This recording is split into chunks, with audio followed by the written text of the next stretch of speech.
Həkimlər dedilər ki, anam iflic olub. Ürəyi də bir tərəfdən. Sağ qalsa böyük işdi.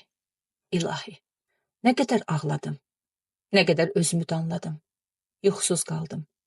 İmkanım olsaydı, gedib Rayanı öldürərdim, qisas alardım.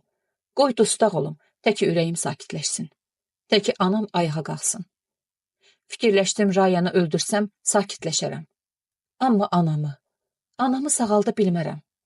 Əvvəlki kimi şən, gümrah görə bilmərəm. Yazıq arvad arxası üstə uzanılı qalıb. Gözlərini tavana tikib. Nə qədər ora baxmaq olar? Səsimi eşitsə də, heç gözünün ucu ilə də mənə baxmır. Saatlarla yanında oluram. Heç günəyə də əhəmiyyət vermir. Uşağı qaldırırdım ki, onu öpsün. Nənə, öpüm səni. Babasan, öpüm sağal. Dur gedək evə. Güney uşaq incəliyi ilə anamın tamam solmuş. Dərisi sümüyə yapışmış yanağından öpdü. Anam gözünü qırpdı. 2 damla yaş mirvari dənəsi kimi yanaqlarından aşağı yuvarlandı. Dəsmalımla anamın gözünün yaşını ehtiyatla qurutdum. Mənim əlimdən nə yemək, nə su alırdı. Tibb işçiləri yedizdirir, içizdirirdilər. İlahi, bundan da böyük dərd olarmı? Ağır günündə, həyatının son dəqiqələrində belə ana qızını bağışlamır. Onun yardımını, köməyini qəbul etmir. Ona övlad kimi ehtiyac duymur. Gör mən anama necə dərd verib, dərin yara vurmuşam ki, bir övlad kimi məni inkar edir. Necə də anama qəddar olmuşam. Anam necə də mənə qarşı qəddardı. Daha dözməyə taqətim yoxdur. Gərək elə pis günə qalam ki, anama verdiyim dərd, qəm, xəstəlik onun yanında yalan olsun. Yalan. Ey bizi yaradan. Anama rəhmin gəlsin. Nə edirsən mənə et. Nə cəza verirsən mənə ver. Razıyam. Hər şeyə, hər cəzaya. Tək anam sağalsın, ayağa qalxsın, yaşasın. Öz-özümə danışır, Tanrıdan kömək diləyirdim. 2 ay olardı ki, anam xəstə yatırdı. Bir Allah şahiddir ki, bu 2 ayda mən Zülfiyə nələr çəkmişəm. Görənlər deyirdi, bu ip başıma xeyir, bu nə gündür az düşmüsən, çiçəklənməkdənsə solursan. Hamı məni matəmdə sayırdı. Ancaq son zamanlar anam biraz hərəkət edirdi. Çox irəliləyiş var idi. Mənim və tibb işçilərinin köməyi ilə ayağa durur, bir neçə addım atırdı. Deyəsən Allah mənim dualarımı, yalvarışlarımı eşidib mənə rəhmi gəlmişdi. Anamın yanından təzəcə gəlmişdim. Qapı döyüldü. Gözlükdən baxmadan açdım. Dedim yəqin afətdir. Güneyi gətirib. Raya qapıda göründü. Hamiləliyi lap aydın bilinirdi. Arıqlamış, gözləri balacalaşmış və arxaya, dərinliyə çəkilmişdi. İstədim qapını üzünə çırpam. Əlini qabağa verdi. Qovma məni. Sözüm var sənə.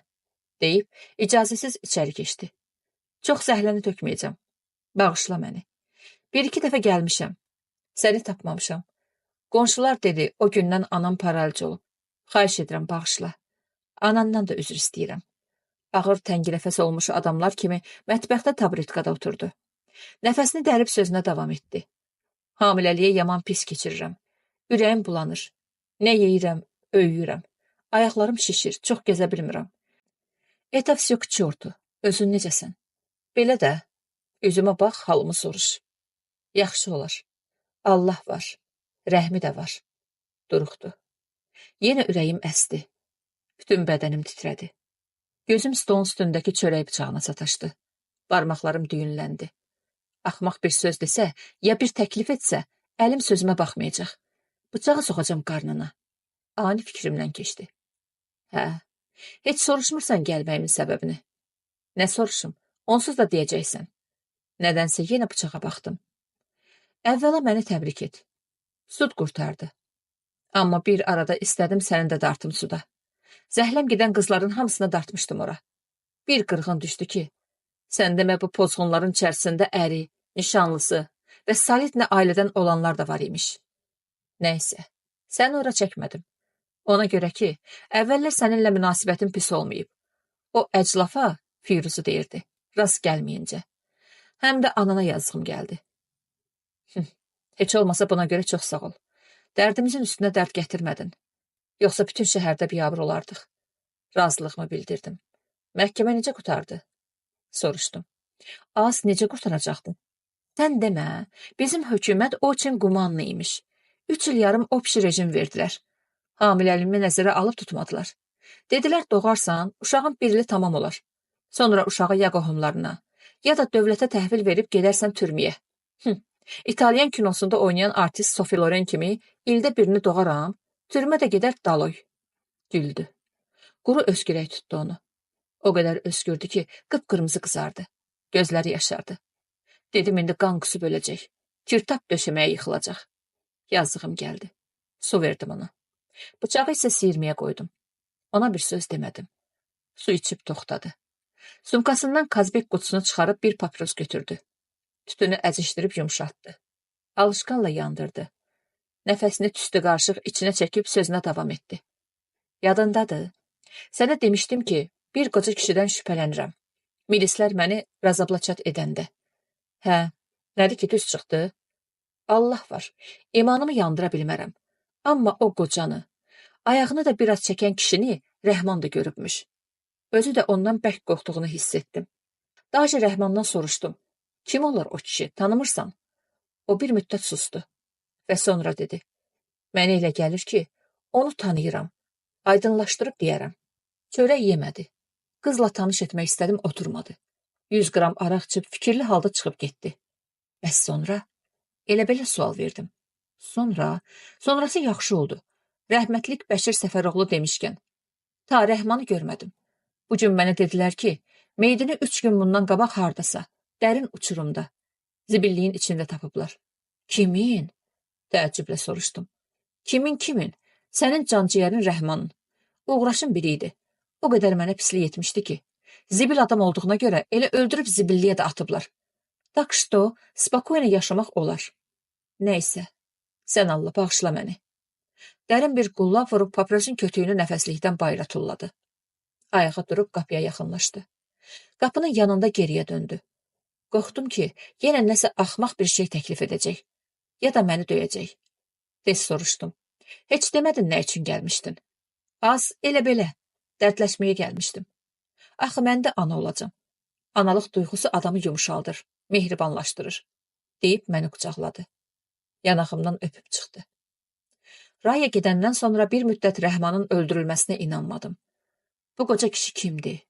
Ayağını çəkir. Qara bulut kimi Rayanın, Rəhmanın ətrafında fırlanır. Sonra da şimşək çaxır. İldırım kimi onları yaralayır. İşgəncə verir, öldürür. Kimdir bu qoca? Kim? Nədənsə ürəyim qısıldı. Qara bir şübhə məni sıxdı. Birdən bu qara bulud bizim də başımıza dolu yağdırar. İldırım çaxdırar. Allah, sən özün xilas et bizi. Tale mənə bu qədər qəddar olmaz, düşündüm. Rəhmanı öldürüb it kimi zibilliyə atıblar. Raya ana olacaq. Deyəsən münasibəti dəyişib. Daha doğrusu, məncə ta mənə qarşı qəddar olmaz. Deməli, həyatda məni qorxudan, yaşayışıma, sevincimə mane olan ayrı şey, bir adam yoxdur. Bircə anam sağalsaydı, durub inamla ayağını yerə basıb yerisəydi, nə yaxşı olardı. Feyruzla, Güneylə, anamla sevincim, deməli xoş günlərim hələ qabaqdaydı. Ağ saçlı, ayağını çəkən kişinin bizimlə nə işi? Raya da, Rəhman da həyatda o qədər əclaflıqlar ediblər ki, onlarla qız gəlini pis yola çəkiblər ki, indi də qoy cavab versinlər. Onlardan qisas almağa dəyərdi. Bizim nə günahımız var ki? Özümdən 25 yaş böyük kişini sevdiyimə, ondan dünyaya övlad gətirdiyimə görəmi məndən qisas ala bilərlər? Yoxsa anamın ümidini gözündə, könlündə qoyduğuma görəmi? Anama görə olar. Bu işdə heç özümü bağışlamıram. Amma nə idim ki? Mənim taleyim beləymiş. Gözü açılmamış quş idim bu həyatda. Körladılar, oynatdılar, aldatdılar. Axırda da, çətinliklə də olsa çırpınıb çıxdım bu çirkab adasından. Daha doğrusu, xeyrxax əl məni dartıb çıxartdı. Həyatı başa saldı. Sevinç duydum. Həyatdan, təbiətdən zövq aldım. Sevdim, sevildim. Amma anam demişkən nankör oldum. Nə edim ki həyat, Tale okeanının şahə qalxan dalğaları məni ditdi. Burulğanda boğdu. Afətin qapını açıb Güneylə içəri girməsi məni fikir xəyaldan ayırdı. Güneyimi qucaqlayıb sinəmə sıxdım. Onun uşaq ətrini ciyərimə çəkdim. Bu an dünyanın bütün qayğılarını, dərd qəmini ani də olsa unutdum. Xoşbəxt analar kimi sevindim. Yenidən güneyimi dönə-dönə öpdüm. Bunun özü də bir anlığa olsa da, mənim üçün böyük saadət idi. Anamın vəziyyəti nisbətən yaxşı idi. Sağ olsun Feyruz, əlindən gələni edirdi. Həkimləri neçə dəfə gəlib görüb. Lazım olan, xəstəxanada olmayan dərmanları tapıb gətirirdi. Amma bir dəfə də olsun anama baş çəkmirdi. Səbəbini bilmirdim. Heç soruşmaq da istəmirdim. Anam əlillər üçün olan əsa ilə, sonralar isə çarpaydan tutatda yeriyirdi. Masaj onu xilas etdi. Lakin arıq, nazik barmaqları hələ də sözünə baxmırdı. Adicə çay stəkanını əlində saxlamağa çətinlik çəkirdi, titriyirdi. 2 ay yarımdan sonra anamı xəstəxanadan çıxardım. Evdə həkimlərin göstərişi ilə özüm ona qulluq etməyə başladım. Gündüzlər masaj edir. Axşamlar isə qoluna girib Güney ilə həyətə düşərdik. Yatmazdan qabaq da həm anamı, həm də Güneyi gəzdirərdim. Hər dəfə də özümü tox tutar, heç olmasa azacıq da olsa anama kömək etdiyimə ürəyimdə sevinərdim. Bir gün yenə axşam saat 11-ə işləyəndə küçədə anamla gəzişirdik. Güney isə afətlə, onun yaş yarımlıq oğlu ilə oynayırdı. Uzaqda, çılpaq ağacların altındakı oturacaqda ağsaqqal bir qoca gördüm. Böyründən keçəndə nədənsə ona baxdım. O da mənə. Gözlərində qocalara xas olan kədər, qüssə vardı. Anamı özümə sıxdım. Biz geri qaydanda həmin qoca yox idi. Lap uzaqda, solğun fənərlərin işığında ayağını çəkə-çəkə gedirdi. Ürəyim sancdı. Yadıma Rayanı, Rəhmanı izləyən ağsaçlı, ayağını çəkərək yeriyən qoca düşdü. Aman Allah, bu odursa, bədbəxtlik gətirən qara buluddur. Bizimlə nə işi, kimə neynəmişik? Amma gözlərindən pis adama oxşamırdı. Bəlkə elə-belə gəlmişdi. Olmaya buralarda yaşayır. Bəs onda niyə onu birinci dəfə görürəm? Yox, bura adamı deyil. Raya deyən adama daha çox oxşayır. Ana, o qoca kişidən qorxuram. Özümdən asılı olmayaraq dilləndim. Hansından? Heç vaxt suallarıma cavab verməyən, mənimlə nadir hallarda ünsiyyətdə olan anam məndən soruşdu. Bayaq ağac altında oturmuşdu ha, ondan. Nəyindən qorxursan? Qoca adamdır. Yəqin o da bizim kimi yatmazdan əvvəl bayıra çıxıbmış.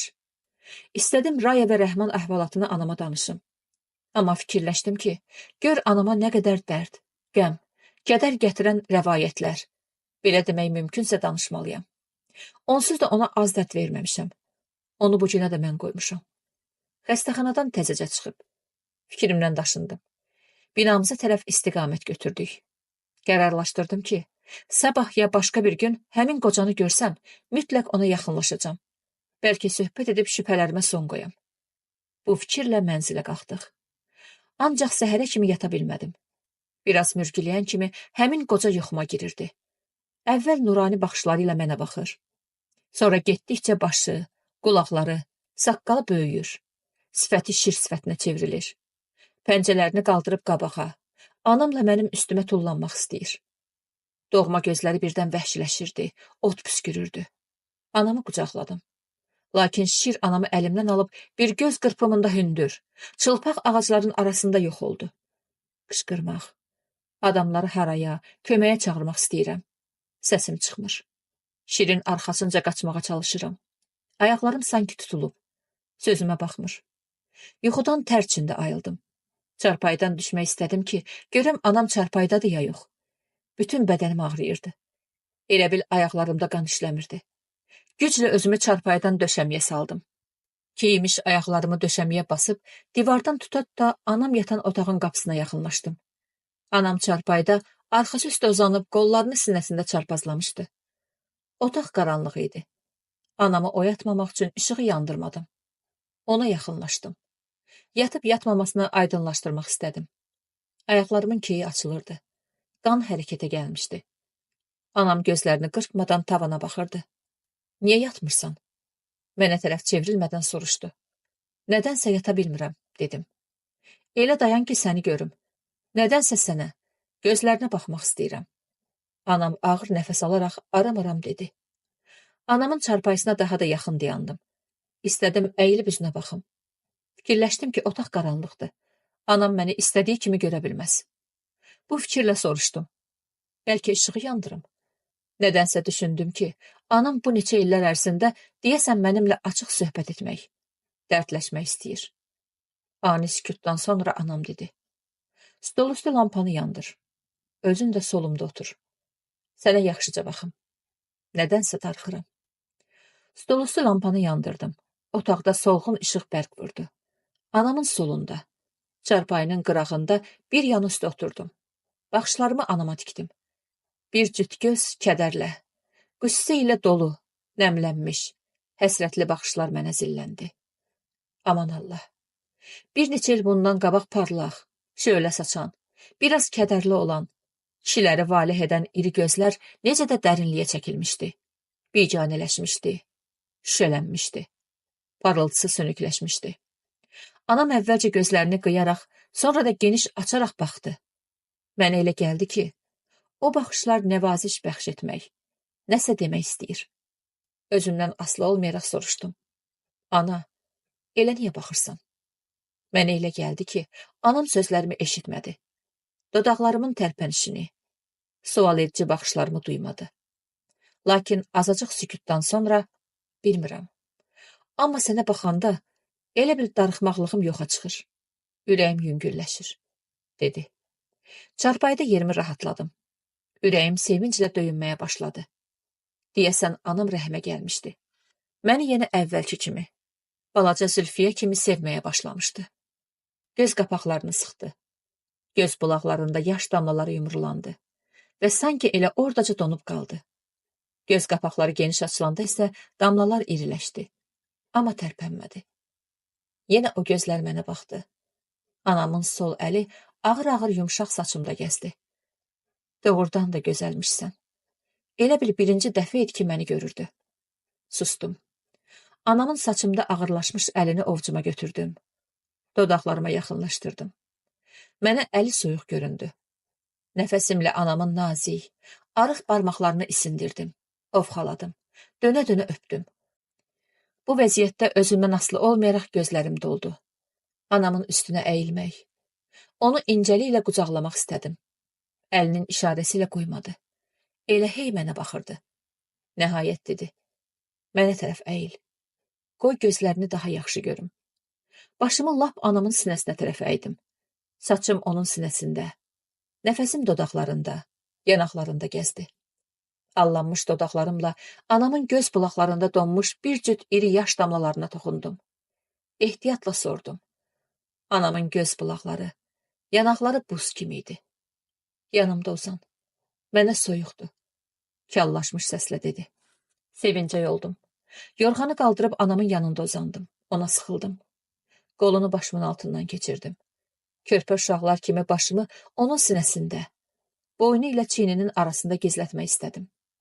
Yerimi rahatlayıb sifətimi onun boynuna dayadım. Soyuq boynunu, yarı açıq çiynini nəfəsimlə isindirməyə çalışdım. Anam bu vəziyyətdə əlini saçımda gəzdirdi. Barmaqları astaca saçımda daraqlandı. Hərəkətsizləşdi. Nəhayət titrək səslə dedi. Qorxma, üşənmə, amma diqqətlə qulaq as. Nəfəsimi içmə çəkdim. Anam dedi. Qorxma, üşənmə. Amma nədənsə ürəyim əsdi. Həyəcanlandı. Şiddətlə döyünməyə başladı.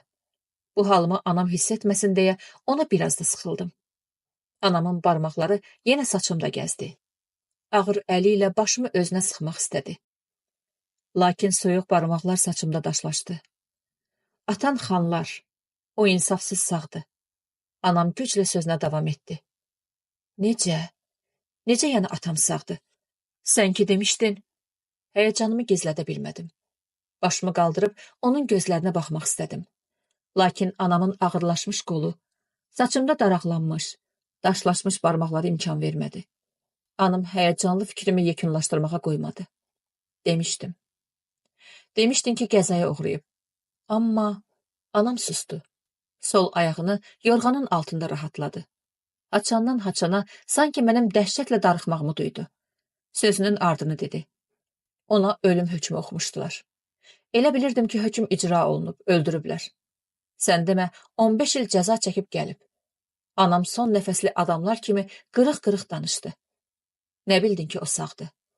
Anamın susmasından istifadə edib soruşdum. Axşam gəzərkən gördüyüm, o qorxduğum qoca kişi atan idi. Tanımışdınsa mənə niyə demədin? Sol əlimi anamın gicgahında, tam ağarmış saçında gəzdirdim. Gecə saat 2-yə işləyərdi. Nədənsə yata bilmirdim. Bu vaxt qapını taqqıllatdılar. Yaxınlaşıb gözlükdən baxdım. Cavan, sarışın oğlan dayanmışdı. Sən oyanmayasan deyə ehtiyatla soruşdum. Kim lazımdır? Sizə məktub var, dedi və gözlüyün qabağında yellədi. Kimdəndir? Bilmirəm, mənə veriblər, sizə çatdırım. Qoyun qapının yanında gedin, səhər götürərəm, dedim. Yaxşı, deyə sarışın saçlı oğlan aşağı düşdü. Ayaq səsləri kəsilənə kimi gözlədim. Anam susdu. Birazdan ağırlaşmış əli ilə məni özünə tərəf çəkdi. Yaman soyuqdu. Qucaqla məni, dedi. Anama sarıldım. Yenidən soyuq yanaqlarını, boynunu öpdüm. Anam yavaş-yavaş sözünə davam etdi. Oğlan gedəndən sonra qapının yanındaca heydən düşdüm. Elə bil məni ara kəsmədə divara mıxladılar. Nə vaxt özümə gəldim bilmirəm. Yenə qapının arxasını dinlədim. Səs, hənirti yox idi. Yavaşca qapını açdım. Döşəməyə tullanmış zərfi götürüb tez də qapını bağladım. Anam yenə sustu. Bərk qucaqla məni. Dedim ki, mənə soyuqdur. Bir söz demədim. Yenə onu möhkəm qucaqladım. Amma hiss edirdim ki, qollarım heysizləşir. Damarlarımda qan dövranı zəifləyirdi. Ona görə də qollarıma dinclik vermək üçün azacıq boşaldır. Sonra yenidən qucaqlayırdım. Bu minvalla mənim də bədənimə sərinlik gəlirdi. Bu sərinlik anamın bədənindən cərəyan kimi axırdı. Sərinlik gəldikcə nədənsə anamdan damla-damla tər pıçırlanırdı. Bunun nə olduğunu sonralar bildim. Anamı danışdırmaq üçün dedim. Ana, nə yazılmışdı o məktubda? Qısa yazılmışdı. Amma çox məsələlərə toxunurdu. Atan göndərmişdi. Sonra oxuyarsın. Yenə sustu. Birazdan xırıltılı səslə dedi. Bərk qucaqla məni, gözlərim yumulur. Deyəsən yatmaq istəyirəm. Amma nədənsə soyuqdur. Anamın bu sözündən sonra sustum. Onu yenə özümə sıxdım. İmkan yaratdım ki, yatsın. Daha anamın səsi çıxmadı. Dedim, yəqin yuxuya getdi. Mən də cürbəcür xəyallar, fikirlər içində yorğun olduğumdan yatdım. Təxminən saat 9-da oyandım. Bərk soyuq idi. Elə bil bir tərəfimə buz qoymuşdular.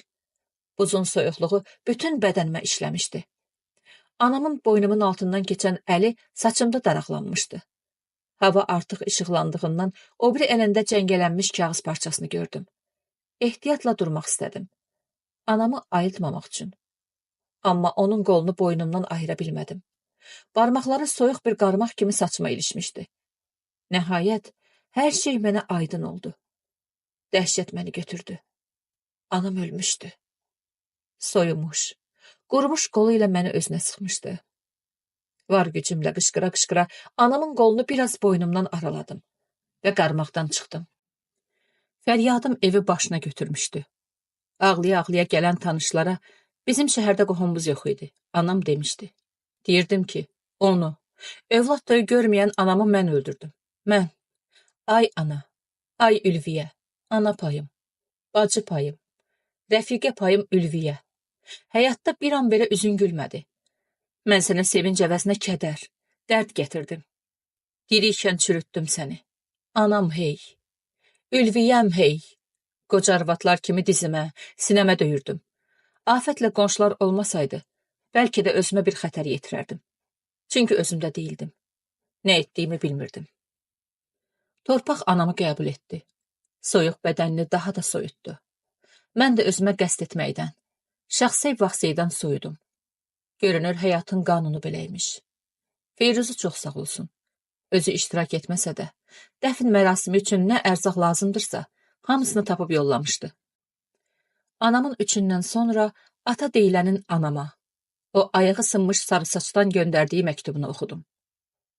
Məhkəmənin hökmündən sonra məni öz qəlbində, vaxtilə dəlicəsinə vurulduğun, sevdiyin ürəyində, gözlərində, o gözlərdə ki, məni atəşləndirib axıl yaşımda məhəbbətin dadını, ən incə təmasını mənə daddırıb, dəfn etdin. Bu dəfni ürəyində, gözündə ağlaya-ağlaya, ürəyin qan sızdıra-sızdıra qara, soyuq torpağa köçürdün.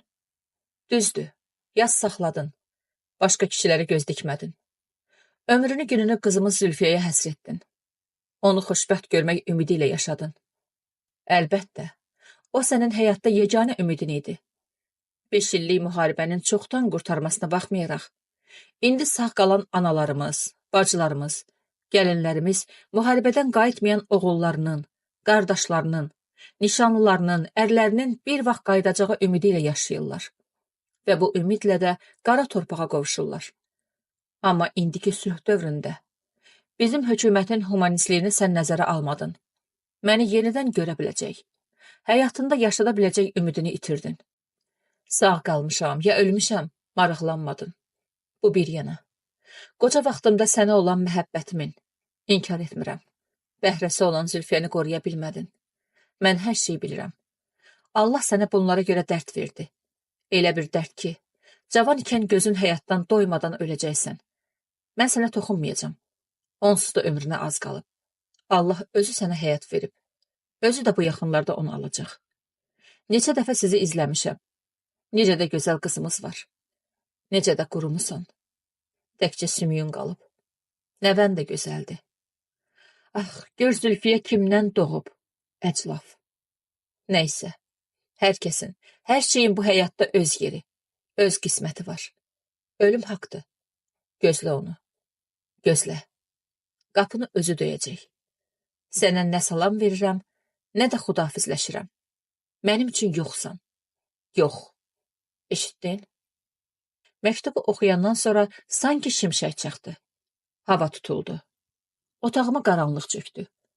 İstədim məktubu araşdırım. Ancaq indiki vəziyyətimdə, anamı itirdiyim, 15 ildən sonra atamı tapdığım bir vaxtda bu qısa sətirləri, daha doğrusu uzun ayrılıqdan sonra atamın bizimlə birinci dəfə ünsiyyət yaratdığı, ürək sözləri yazılmış məktubunu araşdıra bilərəmmi? Fikirləşdim. Bir şeyi özüm üçün aydınlaşdırdım.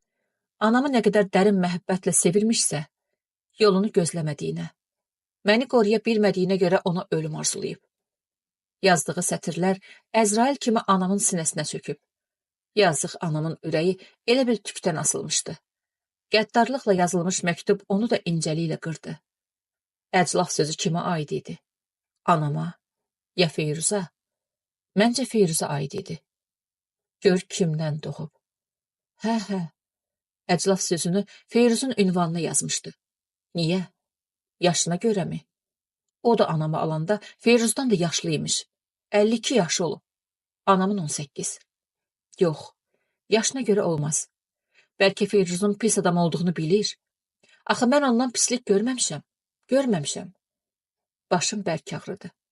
Ana, ata, Feyruz dərdi məni lap əldən salmışdı.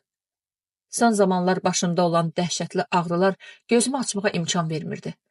Bəzən də elə olurdu ki, ağrıdan huşumu itirirdim.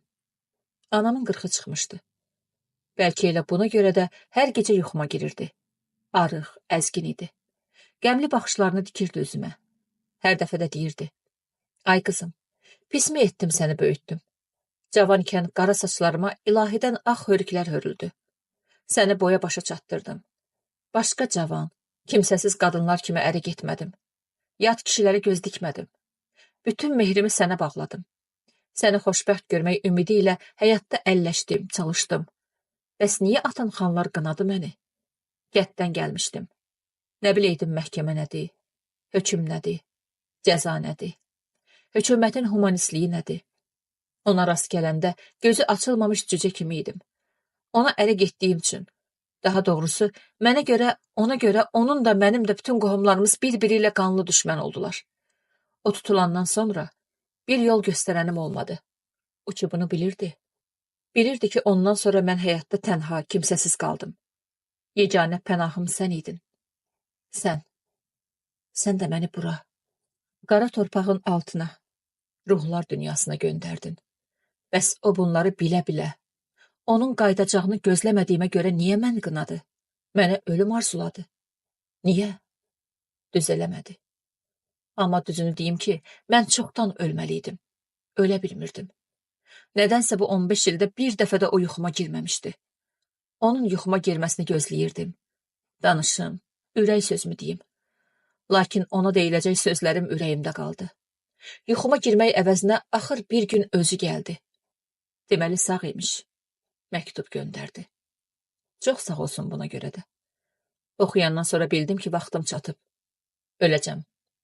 Qızım, sən də sağ ol ki, ömrümün axır dəqiqələrində mənə öz bədəninlə hərarət, istilik verdin.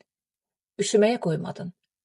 Bilirsən, ölüm ayağında övladından nəvaziş görmək ana üçün nə deməkdir? Çox şey. Böyük saadətdir. Çox sağ ol. Amma can bala, incimə. Yəqin üşütdüm səni. Hə, atanı görsəndə ki, məni nahaq qınayıb.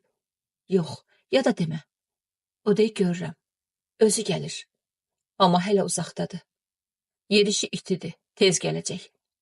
Onda özüm hər şeyi ona deyərəm. Ay qızım, üzmə özünü. Anam ağ paltarda gülür, qəhqəhə çəkir. Sonra da yavaş-yavaş məndən uzaqlaşırdı. O gündən sonra anam tez-tez yuxuma girirdi. Hər dəfə də yuxum təkrar olunurdu. Bu gecə də anam ağ paltarda yatağıma girdi. O necə soyuq idi. Dedi, ay qızım, üstümü yaxşı ört. Bilirsən ki, mənə soyuqdur. Elə mənə də soyuqdur, ay ana. Sənə sarınmışam. Bəs qızışmırsan? Əzgin, üzgün, halsız cavab verdim. Yox, ay qızım, mən lap buzlamışam. Ana, sənin soyuq bədəninə qurban olum. Amma icazə ver, heç olmasa gözümün çimirini alım, mürgüləyim. Bilirsən, soyuq yerdə yuxu necə ləzzətli olur? Yox, qoymaram yatasan. 22 ildir sən məni qoymursan yatmağa. Bir dəfə də şikayət etməmişəm. Sənsə cəmi 48 gündür yatmırsan. Nə tez şikayətləndin? Sənin canın candır, mənimki can deyil. Hə? Can deyil? Dinmədim. Anama cavab verməyə heç halım da yox idi. O da bir müddət susdu. Sonra ağ paltarlı anam ayağa qalxıb qapıya tərəf getdi. Orada ayaq saxlayıb geriyə döndü. Hökmlə dedi. Dur ayağa. Nədənsə bu səsdən özümdə bir yüngüllük, gümrahlıq hiss etdim. Tez qalxıb geyinmək istədim. Elə bu paltarda gəl, geyinmə, dedi. Və qapını açıb çıxmaq istədi. Bu vaxt dedim. Ay ana, bəs Güney? Güneyi də qoydurğuzum. Özümlə götürüm. Tək qalar evdə qorxar. Yox, qorxmaz. Onunla vidalaş. Onu bir də görməyəcəksən. Sakitcə Güneyə yaxınlaşdım. Qayğısız, mışıl-mışıl yatırdı. Yorğanı çiynindən düşmüşdü. Düzəltdim. Ehtiyatla yanağından öpdüm. Bir müddət gözümü ondan çəkə bilmədim. Vaxt azdı. Tez ol. Tez ol. Hava indi işıqlaşacaq. Yenə anamın hökmedici səsi gəldi. Qapıdan çıxdım. Piləkənlərlə ağ paltarlı kölgənin arxasınca getdim. Ayaq yalın. Gecə paltarında olduğuma baxmayaraq, oktyabr sazağı mənə təsir etmirdi. Bədənimdə hərarət, isti nəmlik var idi. Ağ paltarlı kölgə həyatda qəribə bir quşa döndü. Havaya qalxmaq üçün aşağı çöktü. Əlini, qanadını mənə uzatdı. İlahi, əli necə də buz kimi idi. Əl deyildi, qanad da deyildi. Qəribə quş məni caynağına aldı. Göz qırpımında havaya qaldırdı. Mən də yüngüllüklə səmada qanad çaldım. Anam gah məni buraxır, gah da tuturdu. Aşağıda, şəhərin üstünə qalın duman çökmüşdü. Anam məni şam ağaclarının üstündən keçirib bir gölün ləpədöyənində yerə indirdi. Ayağım torpağa dəyəndə sərinlik bədənimdəki isti nəmliyi soyutdu. Baxdım ki, hər tərəfdən şam, dəfnə ağacları əkilmiş ürək şəkilli, hündür boylu 40-50 santimetr olan hasarın içindəyəm. Toranlıqda gözümə bir neçə qəbir daşı dəydi. Burada sakitliyi ancaq aşağıda aram-aram sahilə dəyib qaydan suyun ləpələri pozurdu. Hər tərəf qaranlıq idi. Hər bir qəbir daşı isə vahiməli olsa da, nədənsə üşənmədim. Bəlkə anam yanımda olduğuna görə qorxu məndən uzaq idi. Ətrafıma baxanda ağ kölgənin qarşımdakı hələ baş daşı qoyulmamış qəbrin yanında dayandığını gördüm. Kölgəni də, qəbri də tanıdım. Anamınki idi. Güclə dedim. Ay ana, sən məni hara gətirmisən? Buradakı qəbristanlıqdır. Bəli, amma səhv edirsən. Bura qəbristanlıq yox, ruhlar dünyasıdır. Bəs mənim burada nə işim var, ay ana? Qurban olum sənə, axı hələ cavanam. Hə? Anam rüşxətlə güldü və dedi. Burada hər cür ruh var. Cavanı da, yaşlısı da, lap körpəsi də. Sənin məndən ya da onlardan nəyin artıqdır? Nəyin? Yaxın gəl. Biz ruhlar bir-birimizi görmürük. Ancaq səsinə, hənirtisinə görə tapırıq. Dedim yaxın gəl. Bax belə.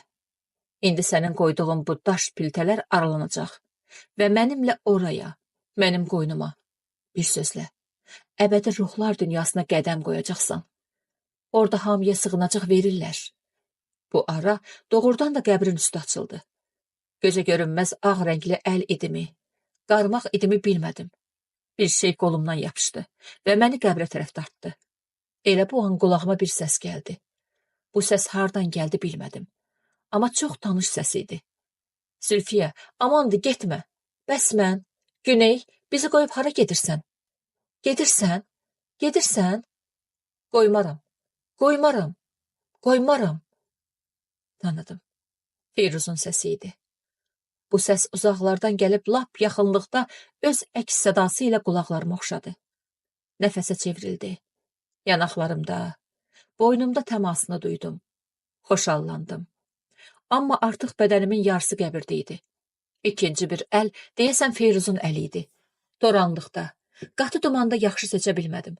Məni qəbirdən dartıb çıxarmaq istəyirdi. Bu vaxt qəbrin dərinliyindən səs gəldi. Namussuz, köməyə gəlmisən? Onda özün gəl bura. Elə sənin yerin buradır, buradır, deyib məni var gücü ilə qəbrin böyrünə tulladı. Hətta yanım ağrıdı. Güclə ayağa qalxdım. Gördüm ki, bir cüt qüvvətli əl Firuzun. Hə, Firuzun ayaqlarından yapışıb onu qəbri dartır. Firuz hara əl atırdısa, əlləri sürüşür. Qırmızı rəngə boyanır. Sifəti də qızarırdı. Al qırmızı mayiyə boyanırdı. Elə bil görünməz əllər ardı arası kəsilmədən ona kəsici alətlə xəsarətlər yetirir. Və elə hey də deyirdi. Sənə bu da azdı. Bu da azdı. Zülfiyə, qoyma, aparırlar məni Zülfiyə. Firuzun səsi idi. Qəbrə tərəf cumdum. Artıq qəbrin içinə düşmüş Firuzun qırmızıya boyanmış əllərindən tutmaq istədim. Kobud bir əl məni itələdi. Qarşımda ağsaçlı, nurani bir qoca dayanmışdı. Əlini saçıma çəkdi. O, ora getməlidir. Oralıqdır. Qəbirlikdir. Oralıqdır. Mane olma. Qoy getsin. Gedəni saxlamazlar. Saxlamazlar. Yox. Sözümü axıra qədər deyə bilmədim. Firuz qəbrin içində itdi. Daş piltə qəfildən bağlandı. Böyrümə baxanda işıqlanmaqda olan havada ayağını çəkərək uzaqlaşan kölgəni gördüm. Bir an özümə gələ bilmədim. Heykəl kimi quruyub qaldım. Sonrasa qəbristanlıqda tənhalığımı duydum. Kəsici soyuq çılpaq ayaqlarımdan bütün bədənimə yeridi. Soyuqdan, tənhalıqdan vahiməyə gəldim. Var gücümlə qışqırdım. Ana, qoyma, kömək edin. Səsim lap uzaqlarda. Şəhərin içərisindəmi? Yoxsa qanlı göldən o tərəfdəki dağda əks səda verdi. Öz səsimə ayıldım. Gördüm ki, axşamdan anam yatan çarpayının yanında, ağlaya-ağlaya necə oturmuşamsa, elə oradaca yuxu məni aparıb. Açıq pəncərədən otağa dalan oktyabr gecəsinin səhərə yaxın soyuqluğu canıma hopmuşdu. Bədənim buz kimi idi. 22 yaşım vardı. Amma hələ belə dəhşətli yuxu görməmişdim. Çalışdım ki, gördüyüm yuxumu yozum. Ruhlar dünyası, qəbristanlıq, anam, Firuz, ayağını çəkən, ata bildiyim qoca kişi. Hamısı fikrimdə bir-birinə qarışdı. Bir qərara gələ bilmədim. Səhər təzəcə açılmışdı. Bir onu aydınlaşdırdım ki, anamı yuxuda görəndə ziyanlıq çəkmirəm. Amma anamı, Firuzu, atamı, üçünü birlikdə yuxuda, özü də qəbristanlıqda. Firuzu alqan içində görməyim, qəbirdən və uzaqlardan gələn səs, o, yəni Firuz, oralıqdır, qəbirlikdir deməsi ürəyimə qüssə, kədər gətirdi. Sanki nəsə itirəcəkdim və ya bir bədbəxt hadisə baş verəcəyini özümdən asılı olmayaraq qərarlaşdırdım. Amma səhər 9-un yarısında Feyruzun arxamca gələcəyini düşünəndə biraz da olsa toxtaqlıq tapdım. Anamın qırxından sonra Feyruz Güneyi bağçaya, məni isə işə aparırdı. Təzə bazarda məni kassir düzəltmişdi ki, başım işə qarışsın. Dərdimi biraz unudum. O gün həmişəki kimi Güney papa deyə Feyruzun maşınına tərəf qaçdı. O da adəti üzrə Güneyi havaya qaldırıb, hər iki yanağından öpəndən sonra maşına əyləşdirdi. Güneyi bağçaya qoyub məni işə apardı. İstədim yolda səhərə yaxın gördüyüm yuxumu, bir də 15 ildən sonra atamın peyda olmasını Feyruza danışım. Ancaq fikrimdən daşındım. Onsuz da son vaxtlar nə isə işləri düz gəlmirdi. Əvvəllər çox fikirli olduğundan bir dəfə soruşmuşdum. Son vaxtlar yaman fikirlisən. Nə olub? Heç. Könülsüz cavab vermişdi. Daha mən də heç nə soruşmadım. Öz yuxularımla, dərdimlə niyə ona yeni bir dərd, qayğı gətirim? Fikirləşdim ki, onsuz da minnəti üstümdə çoxdur. O olmasaydı, həyatım indi lap mənasız olardı. Məni yaşadan Güney və odur. Allah onları mənə çox görməsin. İş yerimə çatanda dedi. Axşam işdən tez çıx, gedəsi yerim var. Yaxşı. Nəsə demək istədim. Başı ilə xudafizləşməsi məni fikrimdən daşındırdı. Axşam Viktor da maşında idi. Zərgərlik emalatxanasına getdik. Düşəndə mənə bir brilyant üzüyü verdi və dedi. Tax barmağına baxım. Üzüyü görəndə gözlərim bu neçə müddətdə bəlkə birinci dəfə idi sevindi. İri qaşlı üzüyü idi. Barmağımda elə gözəl görünürdü ki. Məni maşından düşməyə qoymadı. Üzüyü məndən alıb Viktorla emalatxanaya getdi. Güclə seçdim. Deyəsən orada iki kişiyə yaxınlaşdılar. Həmin kişilərin arxaları bayra tərəf olduğundan üzlərini görmədim. Mənə elə gəldi ki, üzüyü onlara göstərdilər. Onlar da şüşənin arxasındakı adama, yəni zərgərə göstərdilər. Deyəsən nə barədəsə mübahisə etdilər. Kişilərdən dolu bədənlisi nə isə qoltuq cibinə qoydu. Sonra onlar biraz söhbət edib əl tutdular və Feyruzla Viktor qayıdıb gəldi. Yol boyu heç biri danışmadı. Viktor evlərinin yanında maşını saxlatdırıb düşdü.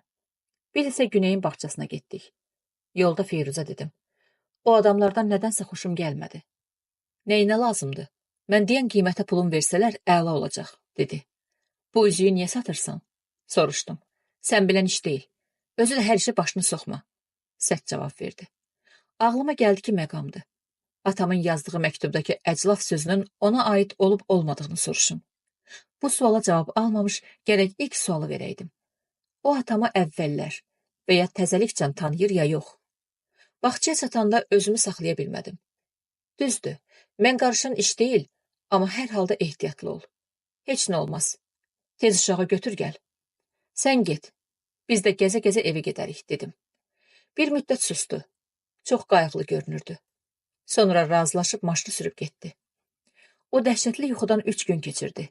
Axşam məni işdən götürüb Güneyin bağçasına gətirəndə Feyruz çox dilxor idi. Mənimlə heç danışmaq istəmirdi. Nədənsə ürəkləndim və tələbkarcasına dedim. Bəlkə məni də özünə yaxın adam sayasan. Dərdini deyəsən. Şərikli çəkək. Dedim ki, sənlik deyil. Əlini saçımda gəzdirdi. Nəvazişinin ilk əlaməti belə olardı. Zorla gülümsəməyə çalışdı. Hər halda mənlik olmasa da, danış. Qoy ürəyim biraz sakitləşsin. Tək çəkmək, həm də ürəyə salmaq yaxşı deyil. İnadkarlıq göstərmək istədim. Elə bir şey deyil. İşlər qaydasına düşəndə hər şey sənə danışaram. Bugünsə toya getməliyəm. Biraz tələsirəm. Güney ilə evə özün get. Duydum ki, dərdlidir və dərdini də mənimlə bölüşdürmək istəmir. Qəlbimə dəysə də bir söz demədim. Maşından düşəndə, yaxşı, biz bəlkə dəniz kənarına getdik, dedim. Amma çalış çox içmə. Bilirdim ki, 100 qramdan artıq içmir. Niyə belə dedim? Heç özüm də bilmədim. Sabaha qədər. Üzünə güclə seziləcək xoş ifadə verib salondan mənə əl etdi. Gözlərində kədər hökm sürürdü. Maşın gözdən itənə qədər arxasınca baxdım. Qəflətən ürəyim sancdı. Mənə elə gəldi ki, ta onu görməyəcəm. Hansı bir qüvvəsə mənə qaç dalınca dedi. Bir-iki addım da atdım.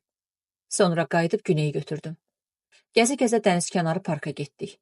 Saat 7-yə qalmış, piyada evə qaydanda ayaqlarım məni Bakı mehmanxanasına tərəf apardı. Mehmanxananın qabağında onun maşınını görüb biraz sakitləşdim. Feyruz səhərsi də, birisi gündə dalımızca gəlmədi. 2 gecə yoxum ərşə çəkildi. Elə mürgüləmək istəyirdim. Amma Güney mənə Üst başı qan, paltarları cırıq-cırıq halda Feyruzu görür. Onu bir neçə adam hündür qayadan dərin uçuruma tullamaq istəyir. Lakin gücləri çatmır. Uzaqdan ayağını çəkərək gələn ağsaqqal qoca barmağı ilə Feyruzu uçuruma atmaq istəyənləri yanına çağırır. Özü isə Feyruzə yaxınlaşıb ona var gücü ilə bir şapalaq vurur. Üzünə yox, sağ buduna. Sonra 4-5 addım geri çəkilib var gücü ilə Feyruza tərəf üfürür. Elə bu vaxt güclü külək əsir. Kökündən çıxmış ağac kimi Feyruzu dərin uçuruma yuvarlayır. Qaya çıxıntıları onu parça-parça edir. Aşağıda qağayların səsi eşidilir. Nə qışqıra bilirəm, nə də geriyə. Onsuz da yas paltarındaydım. 3-cü günü milis işçiləri gəldilər. Sanki hər şey, onun yoxluğu mənə aydın oldu. Feyruzun sabaha qədər sözləri qulaqlarımda cingillədi. Bəs niyə gəlmədin? Nə sabah, nə də birisi gün. Daha sən heç vaxt gəlməyəcəksən. Gəlməyəcəksən. Bilirəm, bilirəm. Məni qarşılamayacaqsan. Əllərinin izi saçımda, nəfəsinin ətri yanaqlarımda, boynumda, sinəmdə qaldı. Ətli dodaqlarının təması dodaqlarımda qaldı. Ancaq qaldı.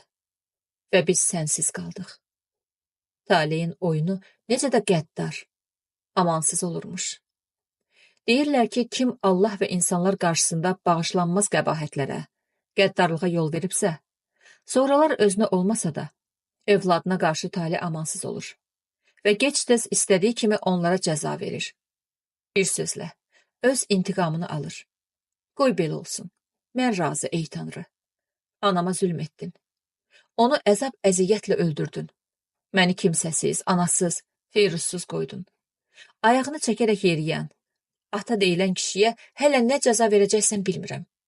Məyər onun çəkdiyi 15 illik cəza bəs etmirmi?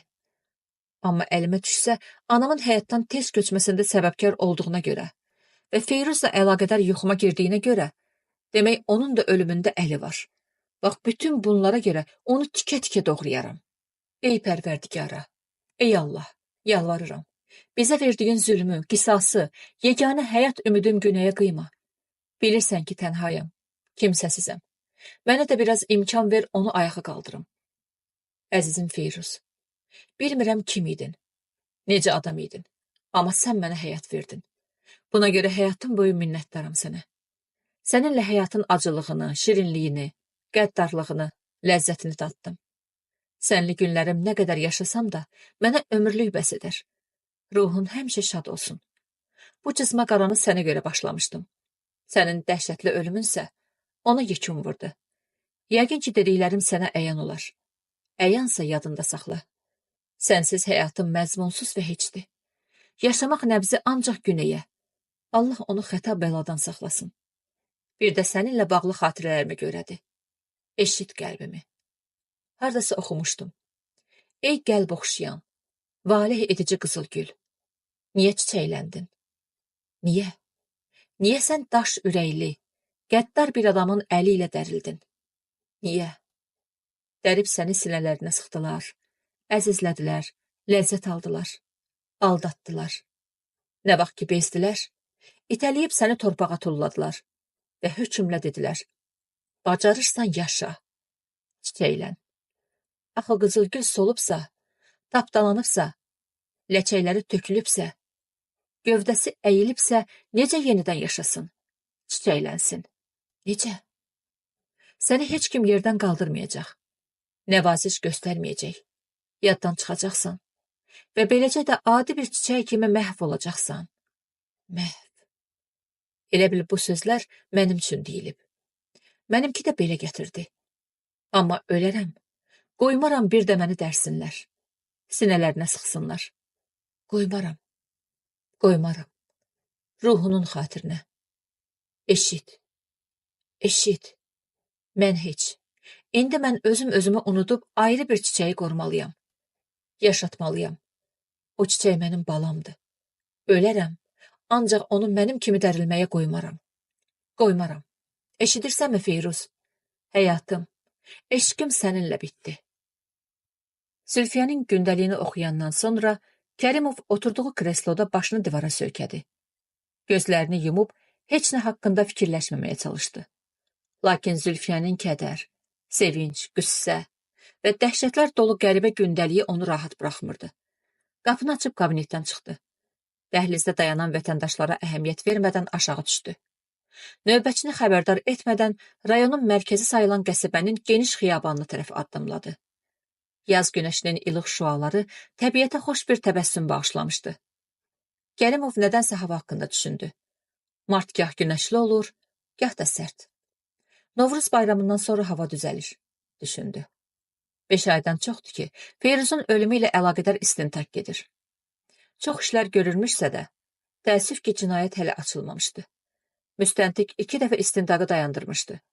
Kərimova bir şey aydın idi ki, Feyruzun və Rəhmanın qətli haqqındakı cinayət işlərinin istintaqını təzələmək lazımdır. Xiyabanda təkəmseyrək adamlar gəzişirdi.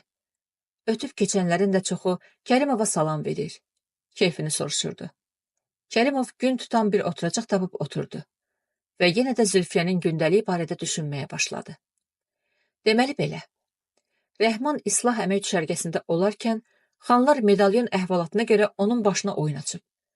O da sonra qissasını 14 yaşlı Zülfiyədən almışdı. İcraçı da şəxsən özü olub. Təsadüfən Rayanın yanında Zülfiyəni görəndə gözlər ona tanış gəlmiş və medalyondakı qız uşağının baxışları yadına düşüb. Bu mənim fikrimdir. Rayanın vasitəsilə yəqin ki, bəzi məlumatlar toplayıb. Sonra da qamışlıqda Zülfiyəni zorlayaraq xanlardan birinci qisasını alıb. Bununla kifayətlənməyən Rəhman, Zülfiyəni Rayanın məclisində gözəl qızlardan biri kimi cürbəcür kişilərin istifadəsinə verib. Bu da onun ikinci qisası. Lakin Rəhman bu qəddarlığı, qisası ilə də kifayətlənməmiş. Xanlardan üçüncü qisası almaq üçün onun 44 yaşlı oğlu Feyruzla tanış olub. Rayanın evinə gətirib və Zülfiyəyə calaşdırmışdı. Əlbəttə, Zülfiyənin kimliyini bilməyən Feyruz onun gözəlliyindən heyrətlənmiş və çalışmışdı ki, qızı Rayanın çirkab məclisindən çıxarsın, onu özünə məşuq etsin. Deməli, Feyruz Zülfiyə ilə doğmaca xala oğlu, xala qızı, həm də ata bir, ana ayrı bacı qardaşdı. Bu sirri yəqin ki, ancaq Rəhman bilib və heç kəsə, hətta Rayya da deməyib. Beləliklə, Rəhman xanlardan qisasını tamamilə almış olur. Dəhşət. Bu əlbəttə vəhşilik, namussuzluq, qəddarlığın ən yüksək pilləsidir. Bir sözlə, insanlıq adına yaraşmayan vəhşi bir qisas. Kərimov fikrindən ayrılıb, qarşısında iki sərçənin bir-birini dimdikləri ilə oxşamasına, qanadlarını pırpızlaşdırmasına baxıb dərindən nəfəs aldı. Sonra da ki, cəzasını çəkib qurtarmış xanlar qohumlarının arasına çıxmamış. Onları, Feyruzu, Ülviyəni və nəhayət qızı Zülfiyəni izləmiş, onların həyat tərzi ilə maraqlanmış, hər şeyi aydınlaşdırmışdı. Bu yenə mənim fikrimdir. Ola bilsin ki, Zülfiyənin pis yola düşmə səbəbini xanlar elə islah əmək düşərgəsində olanda bilib. Nəysə, beləliklə xanlar öz qisasını Rayadan başlayır. Yəqin əlini qadın qanına batırmaq istəməyib. Elə ona görə də Rayanı daxili işlər orqan əməkdaşlarına satıb. Rayanın təbirincə desək. Düzdür, evini fahişəxana kimi istifadə etdiyinə və köməksiz qız, qadınları cürbəcür kişilərlə görüşdürdüyünə görə Raya cinayət işi qaldırılıb. Amma çox güman ki, xanlar onun 2 aylıq hamilə olduğunu bilməyib. Bilsəydi, qanunumuzun hamilə qadınların tutulmasına yol vermədiyini də bilərdi və bəlkə də ayrı cür hərəkət edərdi. Yəqin ki, 15 ildə xanlar cinayət məcəlləsini və cinayət prosessual məcəlləsini əzbərləyib. Xanların ikinci hədəfi Rəhman olub. 3 bıçaq zərbəsi ilə onu öldürüb, dərin uçuruma atıb və qisasını alıb. Növbədə Feyruz və Ülviyə olub. Birinci hədəf Ülviyə mi, yoxsa Feyruz olub müəmmalıdır? Yox, Feyruz dəqiqdir. O birinci hədəf olmalıymış. Çünki Ülviyənin ağır xəstəlikləri, bir də xanların ona göndərdiyi qəfil məktub onun, Ülviyənin ölümünü tezləşdirib. Xanlar yəqin edib ki, Ülviyə onsuz da diri meyitdir, son nəfəsindədir. Elə bu məktub onu bəs edər. Belə çıxır ki, Ülviyənin öz əcəli ilə ölməsi Feyruzun qətlini 51 gün uzadıb. Zülfiyə gündəliyində yazır ki, Feyruz son 4-5 gündə çox fikirli, dilxor idi. Bu yəqin ki, Feyruzun zinət əşyalarının alveri ilə əlaqədar olmayıb. Çox güman ki, xanlar oğlu Feyruzla qarşılaşıb və kim kimi yox etmək məsələsi ortaya çıxıb. Bəlkə atasını aradan götürmək üçün Feyruza külli miqdarda pul lazım imiş. Yəqin ki, elə ona görə də üzüyü aerodrom papaqlıya verəndən sonra Zülfiyə deyib ki, mən deyən qiymətə pulunu versələr əla olacaq. Zülfiyə Feyruzun dərdinə şərik olmaq istəyib. O isə deyib, sənlik deyil. İşlər yaxşı olanda dərdləşərik. Bu bəlkələr mənim mülahizələrimdir. Başqa bəlkələr də ola bilər. Bütün bunları aydınlaşdırmaq üçün Raya ilə söhbət etmək. Xanlarla üzbəüz oturub onun məhşər ayağına çəkmək lazımdır. İndi ürəklə deyə bilərəm ki, Rəhmanla Feyruzun qətli bir qrup cinayətkarın işidir. Əlbəttə, hər ikisində də xanlar özü şəxsən iştirak edib. Bəlkə də ilk bıçaq yarasını özü vurub. Hər ikisinin sağ budundakı sümüyə qədər işlənmiş bıçaq tiyəsinin yarası bunu sübut edir. Kərimov ayağa qalxdı. Asta addımlarla şöbəyə qayıtdı. Yenə də bayaqki məsələ barədə fikirləşdi. Əclaf Viktor ehtimal ki, aerodrom papaqlını tanıyır. Ancaq tanır. Eybi yoxdur. Bir də görüşərik, Viktor bəy. Şöbədə Qələmovla rastlaşdı və elə o dəqiqədə sualı sual dalınca yağdırdı. Yoldaş baş leytenant, hanı qoca? Hanı aerodrom papaqlı, dombagöz kişi? Hanı? Kərimov səsini qaldırdığını hiss etdi. Bütün şəhər axtarır onları. Zahiri əlamətləri yazılı sürətdə şöbələrin hamısına göndərilib. Bir nəfəsə məlumat verdi və Qələmov adəti üzrə alnına tökülən saçını geriyə sığalladı. Bütün şəhər axtarır. Axtarşı bax ha, heç kəs axtarmır. Hər şöbənin yüzlərlə öz dərdisəri var. Bəs sənin nəzarətin hanı? Nəzarətin. Niyə bu barədə bütün şəhər şöbələrinin təkrar yadına salmırsan?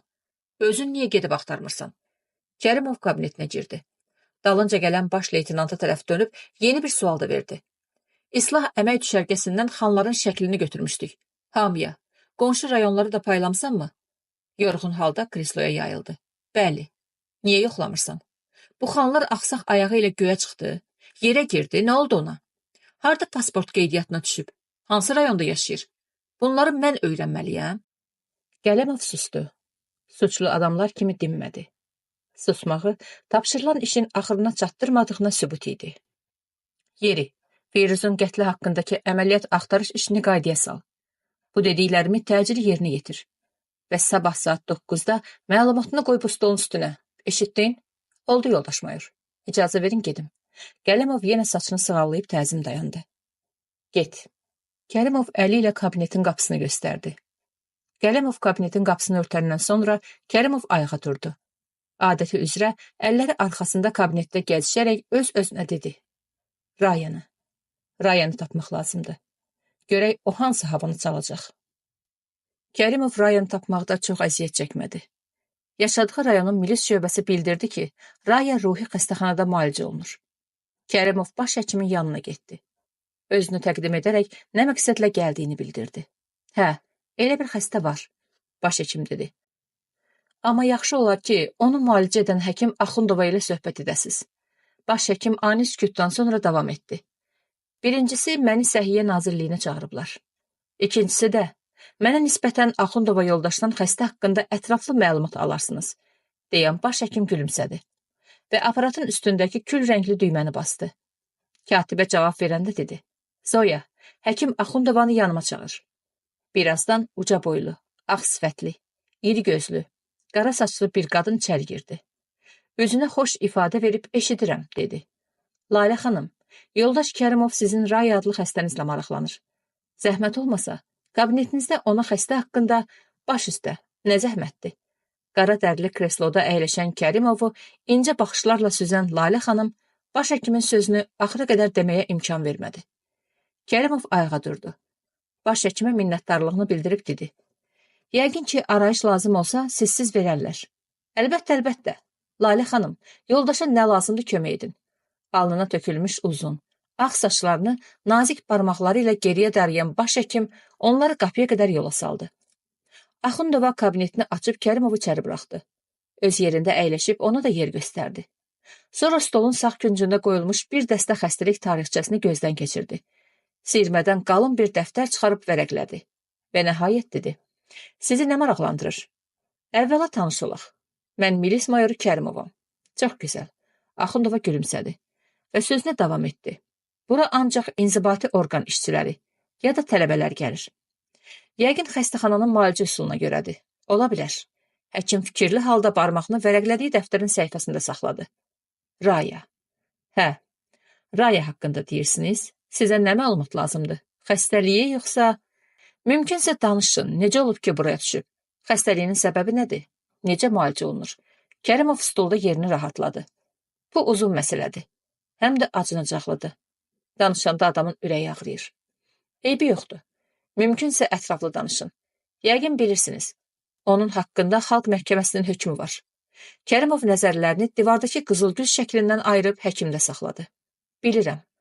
Lalə xanım danışmağa başladı. Azərbaycan Cinayət Məcəlləsinin 229-cu maddəsi ilə 3 il yarım həbs cəzasına məhkum olunub. Sonralar öyrəndim buna maddədir. Çox çirkin işdir. İstintaq və məhkəmə vaxtı Raya hamilə imiş. Məhkəmənin qərarı Raya hamiləlikdən azad olunandan, yəni uşağın 1 yaşı tamam olandan sonra icra olunmalı idi. Lakin həkim sözünə ara verdi. Pəncərəyə düzülmüş yaşıl dibçəklərə. Sonra isə ondan solda divarda asılmış topa qızılgül şəklinə baxıb dərindən köks ötürdü. Əlindəki qələmin arxasını qarşısındakı açıq dəftərə vura-vura sözünə davam etdi. Lakin Raya uşaq doğandan sonra o bədbəxtin ağlında dəyişiklik olub. Baxmayaraq ki, gecələr o yerindən dik qalxırmış, öz-özünə gözü açıq, bir nöqtəyə baxaraq danışırmış. Doğum evində onda baş verəcək bu xəstəliyi bilməyiblər. İlk doğuş hərdən ağır nəticə verir. Mən sonralar doğum evində ona baxan həkimlə söhbət etmişəm. Mənə dedi ki, Raya xəstəxanadan çıxan günü deyib ki, göyə gözü qaranlıqdır. Gözünün qabağında balaca nöqtələr getdikcə iri kürələrə çevrilir. Dalğalanır, yox olur. Bir müddət sonra yenə təkrar olur. Və onu hərdən kimsə adı ilə çağırır. Doğum evində bunu qan təzyiqinin aşağı olmasıyla və ilk doğuşla əlaqələndirib evə buraxıblar. Rayanın valideynləri ondan çoxdan üz döndərdiklərindən o şəhərimizin qurtaracağında ev tutub qalırmış. Evdə onun ruhi xəstəliyi getdikcə güclənir. Sən demə, Raya əvvəllər narkotik maddələr, spirtli içkilər qəbul edilmiş. Hamilə olanda da. Hərdən gecələr durub qonşuları narahat edərmiş. Güya qonşu onu bir neçə dəfə səsləyib. Sonralar həyətə düşüb. Alt paltarında avtobus dayanacağına qədər qaçırmış. Orada bir xeyli dolaşandan sonra yenə qaça-qaça evinə gələrmiş. Gündüzlər onun halı nisbətən yaxşı olarmış. Evini təmiz saxlayırmış. Uşağın tez-tez bələyini dəyişərmiş.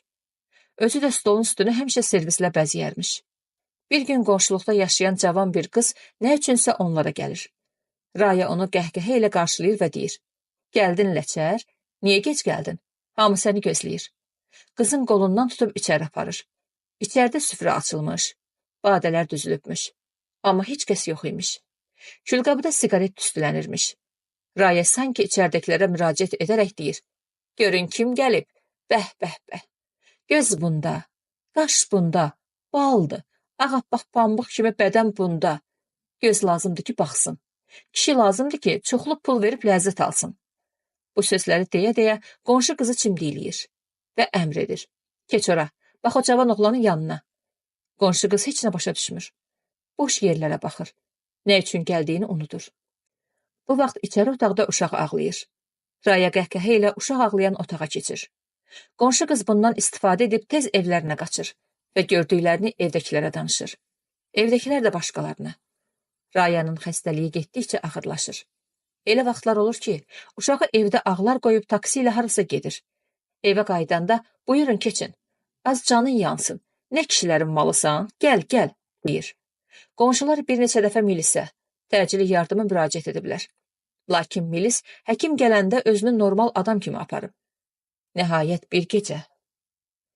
Lalə xanım ayağa durdu. Pəncərədəki qrafini götürüb stəkana su süzdü və Kərimova tərəf döndü. "Su içirsiniz?" Qaynanmışdı. "Yox, təşəkkür edirəm. Mən çayı daha çox xoşlayıram. Deyərəm, indi sizə çay verərlər." Həkim üzünü yana çevirib sakit bir-iki qurtum su içdi. Dəsmalla dodaqlarını qurulayıb yenidən kreslosunda əyləşdi. "Zəhmət çəkməyin çay üçün, xahiş edirəm. Söhbətinizi davam etdirin," Kərimov dedi. Hə, Rayanın uşağı 2 aylıq olanda bir gecə yenə qulağına səs gəlir. Göya həmin səs əvvəlcə pıçıltı ilə, sonra isə getdikcə hündürdən və nəhayət hökmedici ahənglə təkrar-təkrar deyib: Dur, uşaq ağlayır. Dur, ona soyuqdur. Ütülə onu. Ütülə. Ütülə onu. Karsan, dur demirəmmi? Ana deyilsən? Uşağı sən doğmamsan? Nə olsun qız deyil. Oğlandı. Səninkidir ki, səninki. Dur, ütünü qızdır. Tez ol. Tez ol. Soyuqdur uşağa. Ütülə. Ütülə onu. Dur dedim, eşitmirsən? Dur. Dur. Ütülə. Ütülə. Bu saat, deyə Raya daş ütünü yanan piltənin üstünə qoyur. Qoy qızsın ütü. Döz balası, biraz döz. Can bala, can, soyuqdur. Bu saat, deyə içəri otağa keçir. Uşaq mışıl-mışıl yatırmış. Tələsik bələyini açır. Mətbəxə qaçıb, altı artıq qızarmış daş ütünü götürüb uşaq yatan otağa gəlir. Uşağın qolundan tutub sağ böyrü üstə çevirir və qızmar ütünü uşağın sol böyrünə yapışdırıb irəli-geri edərək ütüləməyə başlayır. Aman Allah, dəhşətə bax, deyə Kərimov qeyri-iradə dilləndi. Bu səhnəni təsəvvür edirsinizmi? Deyə Lalə xanım Kərimova baxdı. Kərimov başını tərpətdi, ancaq heç nə demədi. Gözlərini divardakı hansı alimin səs şəklinə zillədi. Axundova sözünə davam etdi. Körpənin çığırtısı göyə qalxır. Yanan ətinin iyi ətrafı bürüyür. Ütü uşağın daxilinə yeridikcə Raya deyir. Hə, necədir? İstidirmi? Qızışdınmı? Haçandan haçana qonşular özlərini getirirlər. Bu dəhşətli səhnəni görüb Rayanın əlindən ütünü almaq əvəzinə yanğın söndürənlərə, milisə, təcili yardıma zəng edirlər. Onlar gələnə kimi uşaq tamam yanıbmış.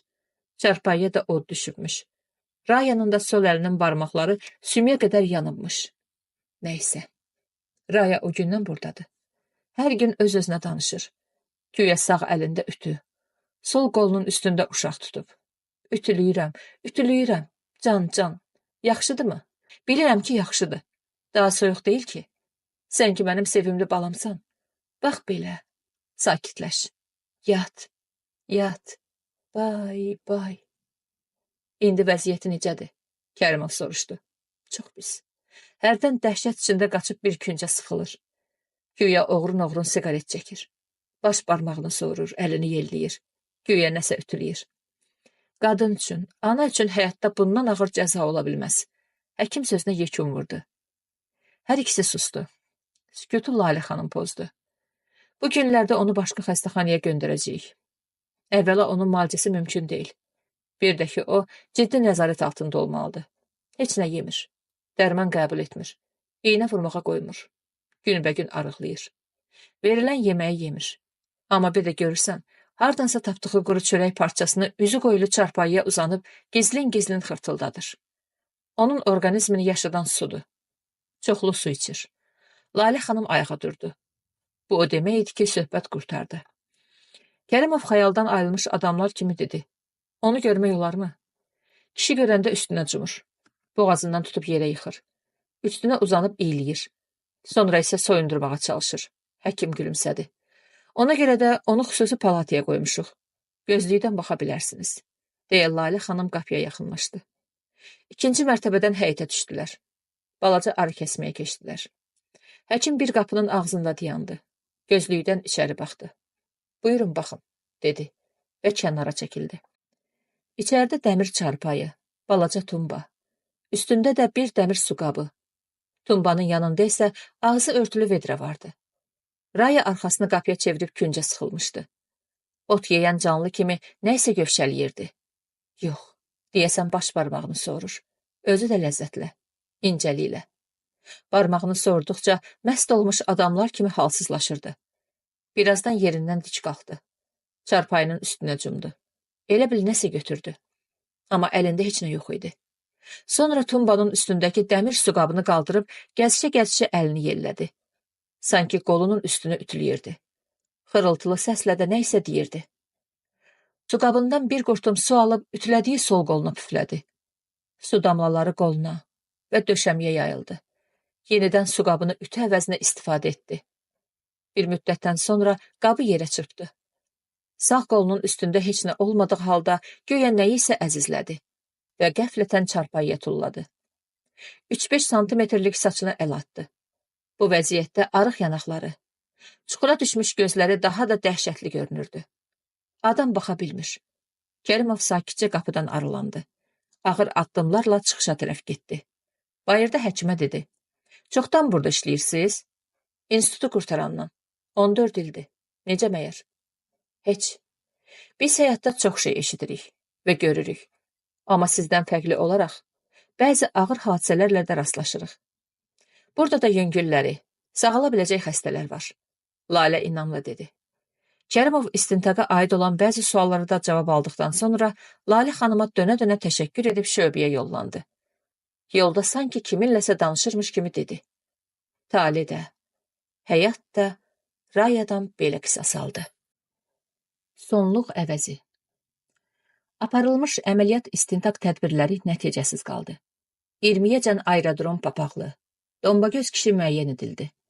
Lakin onların ətrafında görülən əməliyyat işləri də bir səmərə vermədi. Viktor Stepanov toplanmış bəzi məlumatlar və suallar əsasında dönə-dönə dindirildi. Saatlarla onunla söhbətlər edildi. İstintaqın müsbət gedişi üçün Viktordan da bir söz almaq mümkün olmadı. Amma uzun müddət istintaqa çağırılmadığından arxayınlaşan Viktor, Feyruzun işbazlıq əlaqəsində olduğu vətəndaşlarla ünsiyyət yaratmış, onların inamını qazanmış və nəhayət Feyruzun işini, zinət əşyalarının alverini davam etdirməyə başlamışdı. Baxmayaraq ki, Viktor azadlıqda idi, amma Feyruzun qətlə yetirilməsində şübhəli şəxs kimi Nazirliyin 7-ci şöbə əməkdaşları tərəfindən izlənilirdi. Nəticədə əməliyyat baş tutmuş, Viktor 35.000 manatlıq dəyərində brilyant komplektini şəhərimizin nüfuzlu vətəndaşlarından birindən satdığı zaman yaxalanmışdı. Viktor özünə xas olan xasiyyətdən əl çəkməmiş, brilyant komplektindən imtina etmiş, onun olmadığını bildirmiş. İnadkarlıqla etdiyi cinayətdən boyun qaçırmağa çalışmışdı. Lakin çəkilmiş şəkillər, əlaqədə olduğu vətəndaşlar və başqa əməliyyat sübutları onun zinət əşyalarının alverçisi kimi cinayət etdiyi ifşa edilmişdir. Həbsə alındığına baxmayaraq, Feyruzun ölüm işində iştirakını danır və bu barədə danışmaq belə istəmirdi. Xanları tapmaq. Ümid ancaq ona idi. O da necə deyərlər, yağlı əhbəyə dönüb yoxa çıxmışdı. İslah əmək düşərgəsindən çıxandan sonra şəhərdə təzə pasport almamış və pasport qeydiyyatına düşməmişdi. Şəkli və zahiri əlamətlərinə görə onu qatı bir cinayətkar kimi bütün şəhər, rayon daxili işlər şöbələri axtarırdı. Xanların axtarılmasında ictimaiyyət televiziya vasitəsilə köməyə çağırılmışdı. Hətta onun bir cinayətkar kimi axtarılması nazirlikdə buraxılan xüsusi bülletinə də qeyd edilmişdi. Bir sözlə, aparılan əməliyyat axtarış işləri nəticəsiz qalmışdı. Bunların hamısı bir yana. Ən dözülməzi və dəhşətlisi o idi ki, bir aydan çox idi Zülfiyə ilə qızı Güneydə yoxa çıxmışdılar. Şəhərimizdə xəstəxana, tibb məntəqəsi qalmamışdı ki, onlar axtarılmasın. Gördüm deyən yox idi. Afətin ərzəsi əsasında Zülfiyə ilə Güney itkin düşmüşlər siyahısına daxil edilmiş və bu barədə bütün rayon daxili işlər şöbələrinə məlumat verilmişdi. Hələlik görülən işlər nəticəsiz idi. Vermişillər küçəsindəki mənzildə xüsusi göstərişlə axtarış aparıldı və ayaq yolundan şaxtaya keçən yerin sağ tərəfində ümumi dəyəri 193.000 manatlıq olan zinət şeyləri tapıldı. Otaq sahibəsi olan qoca Rızayeva ağır vəziyyətdə xəstəxanaya aparıldı. Belə də olur. Çalışırsan. Gecəni gündüzə qatırsan. Amma cinayətkar 1000 hoqqa işlədib quyruğa ələ vermir. Deməli səndən fərasətlidir, tədbirlidir, ehtiyatlıdır. Öz-özünə kabinetdə danışan Kərimov əlindəki qələmin arxasını bir neçə dəfə stola vurdu və narazılıqla durub bayıra çıxmaq istəyirdi ki, qapıda şöbənin katibəsi Lyudmila ilə rastlaşdı. Lyudmila əlindəki zərfi Kərimova uzadıb dedi. İndicə sarısaç bir oğlan gətirdi. Dedi, şəxsən sizə çatasıdır. Sarışın, sarısaç oğlan. Dayan bir. Ülviyyənin də qapısını döyüb məktub gətirən sarışın oğlan idi. Kərimov fikrindən keçirdi və tez soruşdu. Hanı o sarısaç oğlan? Bir-iki dəqiqə olar ki, getdi. Kərimov zərfi katibədən alıb tez aşağı düşdü. Şöbənin hər tərəfini nəzərdən keçirdi. Lakin həmin adam gözünə dəymədi. Milis nəfəri Şirəliyevi mərkəzi avtobus, taksi dayanacağına göndərdi. Orada da tapılmadı. Şəhərin mərkəzindən bura 22 kilometrdir. Yəqin ki, maşınla gəlib, maşınla da qayıdıb. Kərimov düşündü. Kabinetinə qalxdı. Bir müddət zərfə baxıb fikrə getdi. Rəis müavini Kərimov yoldaşa, şəxsən, sözlərini dönə-dönə oxudu. Deyəsən burada xanların, ağ saçlı, ağ saqqallı, ayağını çəkənin, hərdən də ağ şüşəli eynək gəzdirənin yeni cinayət möcüzəsi yazılıb. Öz-özünə danışan Kərimov əlini bir neçə dəfə zərfə vurdu. Hava qaralmaqda idi. Saatına baxdı. 6-ya 13 dəqiqə işləmişdi. Durub kabineti içərdən bağladı. Həmişə ciddi bir yazı oxuyanda kabineti bağlayardı ki, heç kim diqqətini yayındırıb mane olmasın. Bunu həm də ona görə edirdi ki, oxuyacağının hər kəlməsinin, hər cümləsinin mənasını beynində həkk etsin və ikinci dəfə oxumadan araşdıra bilsin. Stolun siyirməsindən qayçı götürüb səliqə ilə zərfin qırağını kəsdi. İçərisindən hər iki tərəfi yazılmış bir neçə vərəq kağız çıxardı. Vərəqlərin arasında bir arayış da var idi. Həbsxanadan buraxılması haqqında arayışın əsli idi. Kərimov vərəqələri səliqəyə salıb birinci səhifəsini oxumağa başladı. Daxili İşlər Şöbəsindən rəis müavini, milis mayoru Kərimov yoldaşa. 1911-ci ildə anadan olmuş. Əvvəllər partiyanın üzvü olan, Azərbaycan SSR Cinayət Məcəlləsinin 88.1 maddəsi ilə 15 il cəza çəkmiş. Heç yerdə pasport qeydiyyatında və daimi yaşayış yeri olmayan Xanlarov Xanlar Əhmədoğlu tərəfindən. İzahat. Yoldaş Kərimov, sizin verəcəyiniz suallara aşağıdakı cavab izahatımı yazıram. Sizin adınıza yazıram ona görə ki, mənim yolumda çox əziyyət çəkmisiniz, yaman inadkarsınız. Elə ona görə də istəyirəm birinci siz sevinəsiz. Belə hesab edin ki, qabaq-qabağa oturmuşuq və ilk izahatı məndən siz alırsınız. Diqqətlə oxuyun və bilin. Mən heç vaxt yalan danışmamışam. Bir də ki, yaşımın nə vaxtıdır ki, yalanda danışım? Nə olsun ki, 15 il yatıb çıxmışam. İnsana inanmaq lazımdır. Bir sözlə, nə yazıramsa, xahiş edirəm. Hamısına inanasınız. Sizə böyük hörmətim var. Mənə inansanız ruhum şad olar və niskillik etmərəm. Hə, heç vaxt əlimi nahaq qana bulamaq fikrində olmamışam. Sən demə həyat, namus, insanlıq bəzən adamı məcbur edir ki, öz iradəsinin, əqidəsinin əleyhinə getsin. Rəhman əclaf, binamus, qeyrətsiz və qorxaq adam idi. Öz axmaqlığı ucbatından kolonda bizim uşaqlar onun başına pis oyun açdılar. Yoldaş Kərimov, bilirəm, kolonda olmusunuz və dəstə rəisi Şirinov, köhnədən prokuror işçisi olub. Hamısını sizə danışıb. Rəhman Zülfiyəni, mənim ay parçası kimi qızımı 14 yaşında körləyib, kişidən kişiyə ötürüb və vicdansızlığın dərəcəsinə bax ki, sonra Zülfiyəni yeganə oğlum Feyruzla tanış edib. Məndən bir yox, 3 qat qisas alıb. Onun əməlləri nə kişiliyə, nə insanlığa, nə də adicə müsəlmanlığa yaraşan iş deyildi. 15 il qızının ruhu, onu görmək, xoşbəxt etmək ümidi ilə kolonda hər əzab-əziyyətə dözən bir bədbəxt ata nə etməli idi? Nə? Yoldaş Sovet qanununun keşikçisi Kərimov. Rəhman cındır adam idi. Onun yeri zibillik olmalıydı. Belə adam sizcə bu gözəl, firavan həyatda yaşamağa layiq idimi? Əlbəttə yox. Şəxsən mən onu öz maşınındaca öldürdüm. Bıçağı sağ buduna soxub apardım o dağlara. Mənə 3 yara, 3 dağ çəkmişdi. Mən də çox yox. Ona 3 bıçaq vurdum. Cındır. Zibil adam olduğuna görə dərin uçurumdakı zibilliyə sürüyüb attım. Heyf ki, onun çürməkdə olan murdar, heyvərə cəsədini tez tapdınız. Bu barədə bu qədər. Sual lazım deyil. Rəhmana vurduğum bıçaq şəhərdən iş yerinizə gedən yolda. Qurt ağzının aşağısındakı axırıncı beton piltənin altındadır. Bu yaxında yoxlamışam, oradadır. Amma pas qana, qan da pasa qarışıb. Hər halda ekspert baş çıxarar. Görürəm, mənimlə razılaşırsan. Çox gözəl. Raya fahişə idi. Həm də özün bilirsən ki, o cavan qız gəlinləri yoldan çıxarıb onlardan özü üçün gəlir mənbəyi kimi istifadə edirdi. Özü də vicdansız, qadın ləyaqətini itirmiş, yazıq, avara bir məxluq idi. Raya evində stol açmaq üçün həm kişilərdən, həm də gül kimi bədənlərini satan qız gəlinlərdən pul alarmış. Zülfiyəni pis yola çəkdiyinə görə ondan qisas almaq istədim. Qoy həyatla xudafizləşsin. Amma fikrimdən daşındım. Orqanın əlinə onu mən verdim. Amma hökumətin humanist qanunu analıq keşiyində dayandığından o azadlıqda qaldı. Atalar misaldı. Nə tökərsən aşına, o çıxar qaşığına.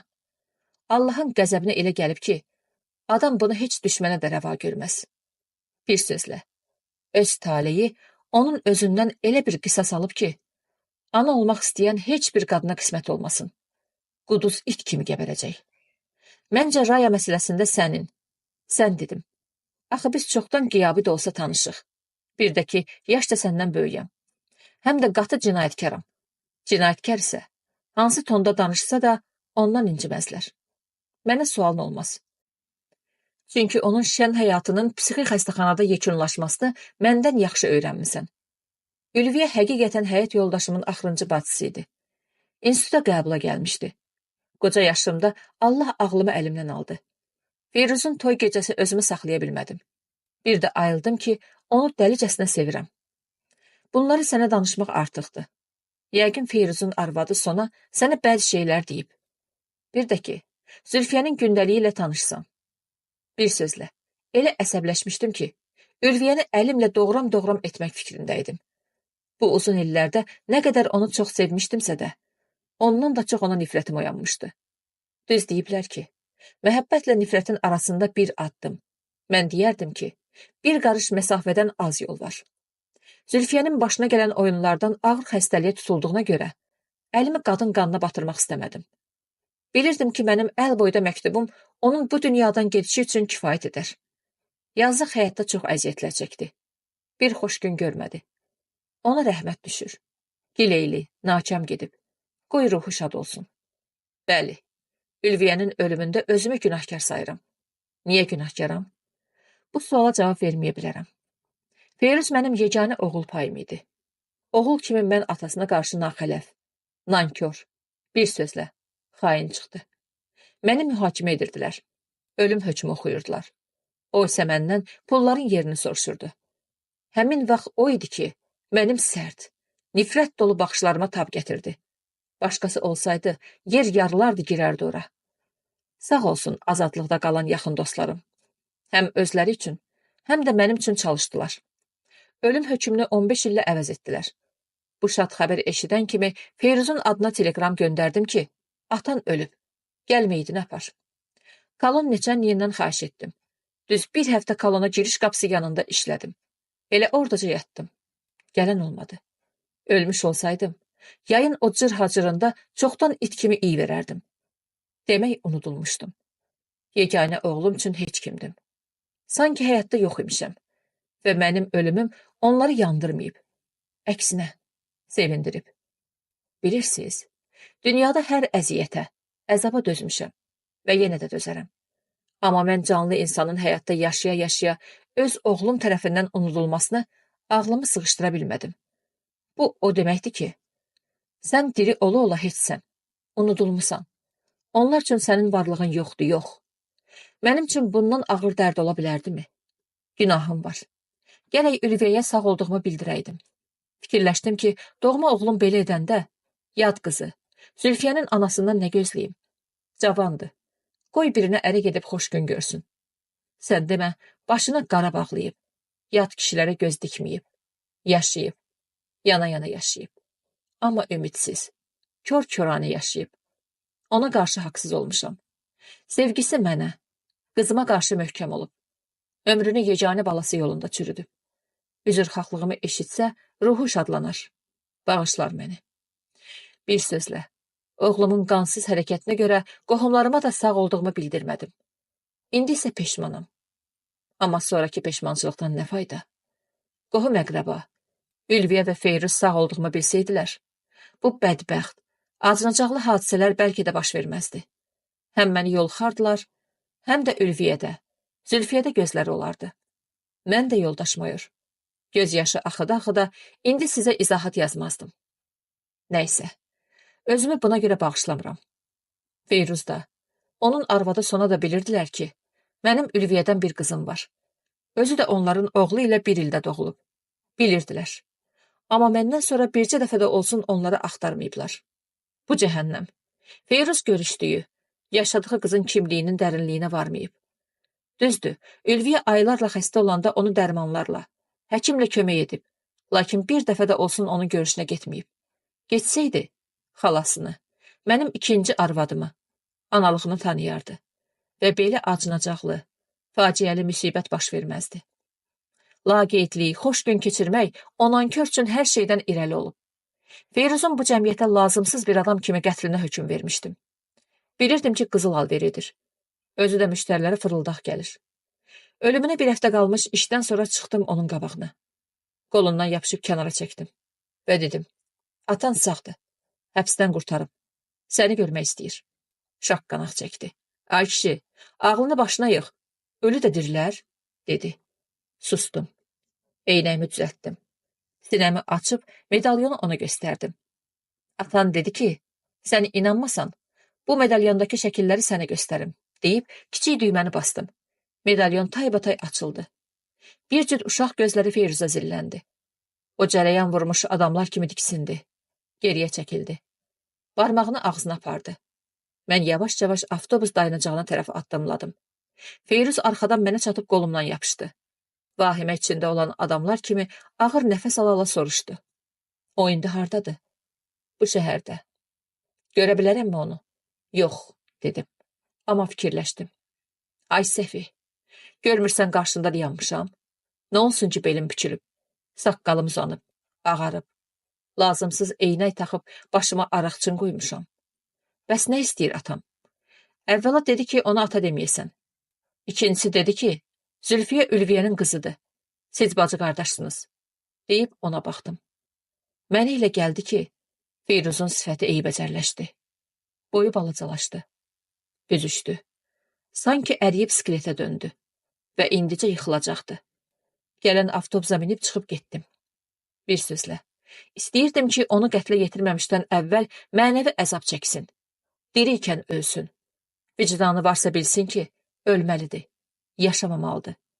Amma sən demə yaşamaq istəyirmiş. Və namus, vicdan, mənəviyyat nə olduğunu bilmirmiş. Ölümünə 3 gün qalmış, Ülviyənin vəfatından 48 gün keçirdi. Yenə çıxdım qabağına. Məni gördü. Əvvəl şübhəli baxdı. Sonra köhnə dostlar kimi qoluma girdi. Dedi, ağsaqqal, bəlkə onun, atamın yerini deyəsən, hə? Gəl açıq danışaq. Neyinirsən onun yerini bilib? Feyruzun səsində anlaşılmaz bir eyham duyduğuma görə bu sualı verdim. Zəndlə mənə baxdı və yaxındakı oturacağa tərəf çəkdi. Yeriyəndə çalışırdım ki, ayağımı çəkməyimdən şübhələnməsin. Oturduq. Bəlkə sənə bir şey lazımdır? Soruşdu. Kəsəsi, yoldaş Kərimov. Oğlum mənə pul, özü də küllü miqdarda pul təklif etdi ki, köməkləşib atasını, yəni məni, xanları o dünyaya göndərək. Feyruzun bu fikri məni sevindirdi.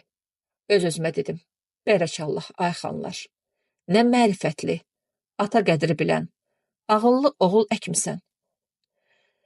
Zərgərxanadakı aerodrom papaqlı adam mən idim. Həmin üzüyü 45 minə hesablayıb mənə vermişdi ki, atasını öldürüm. Bir gün sonra gəldim ki, üzüyün qaşını itirmişəm. Mal gətir xırı dedik. İşimizi düzəldik. Çətinliklə də olsa razılaşdıq. Amma şərt qoydu. Dedi, bir şərtlə ki, atamı da gətir. Onunla haqq hesabı çürüdək. Yaxşı, mən razı dedim. Yoldaş Kərimov, özün de. Belə oğul ölümə layiqdir ya yox. Bilirəm ki, bir insan kimi mənimlə razılaşarsan. Amma qanun keşikçisi kimi yox. Eybi yoxdur. Ona görə də sağ ol. Mən köhnə Volqada oturmuşdum. Qələbə kinoteatrının yanında uşaqlar Feyruzu və Viktoru. Əclaf sizi çox incitdi, yalan danışdı. Qarşıladılar. Oktyabr günəşi çoxdan qüruba enmişdi. Bir neçə gün idi ki, axşamlar qatı duman şəhərin üzərində hökm sürürdü. Uşaqlar sorğu-sualsız Feyruzun qoluna bir bıçaq yarası vurdular. Onun maşınının şüşə və kapotundakı qan izləri Feyruzun özününküdür. Yarasını tutduğu qanlı əli ilə maşını bulamışdı. Viktoru, o artıq bizim adam idi. 20 gündən çox idi ki, pulla özümüzə tərəf çəkmişdik və Feyruzu maşınlara mindirdilər. Feyruzun böyründə bizim uşaqlardan biri əyləşdi. Viktoru isə başqa maşına mindirdilər. Qətl yeri bizə məlum idi. Qurdağsı tərəfə getməliydik. Biraz getmişdik ki, bıçağı çıxardıb qəflətən onun sağ buduna bir zərbə vurdum. Deyəsən bıçaq sümüyə dirəndi. Ağrıdan Feyruz başını maşının damına çırpdı. Qolunu burub onu yerində oturtdular. Yəqin bilirsiniz. Bud sümüyü ilə ət arasında nazik pərdə var. Ona toxunanda sinin hüceyrələri dəhşətli ağrı verir. Bir sözlə, Bu yolla ona işgəncə verə-verə Xocahəsən dəmir yolunu keçib sağa döndük. Buruqların arasından. Rəhmanı öldürdüyüm yerdən keçirib, iki təpənin arasında maşını saxladıq. Tərslik elədi. Gətirdiyi zinət şeylərini vermədi. Viktor da təkid etdi. Bir şey çıxmadı. Yox ki, yox dedi. Bıçağı verdim Viktora.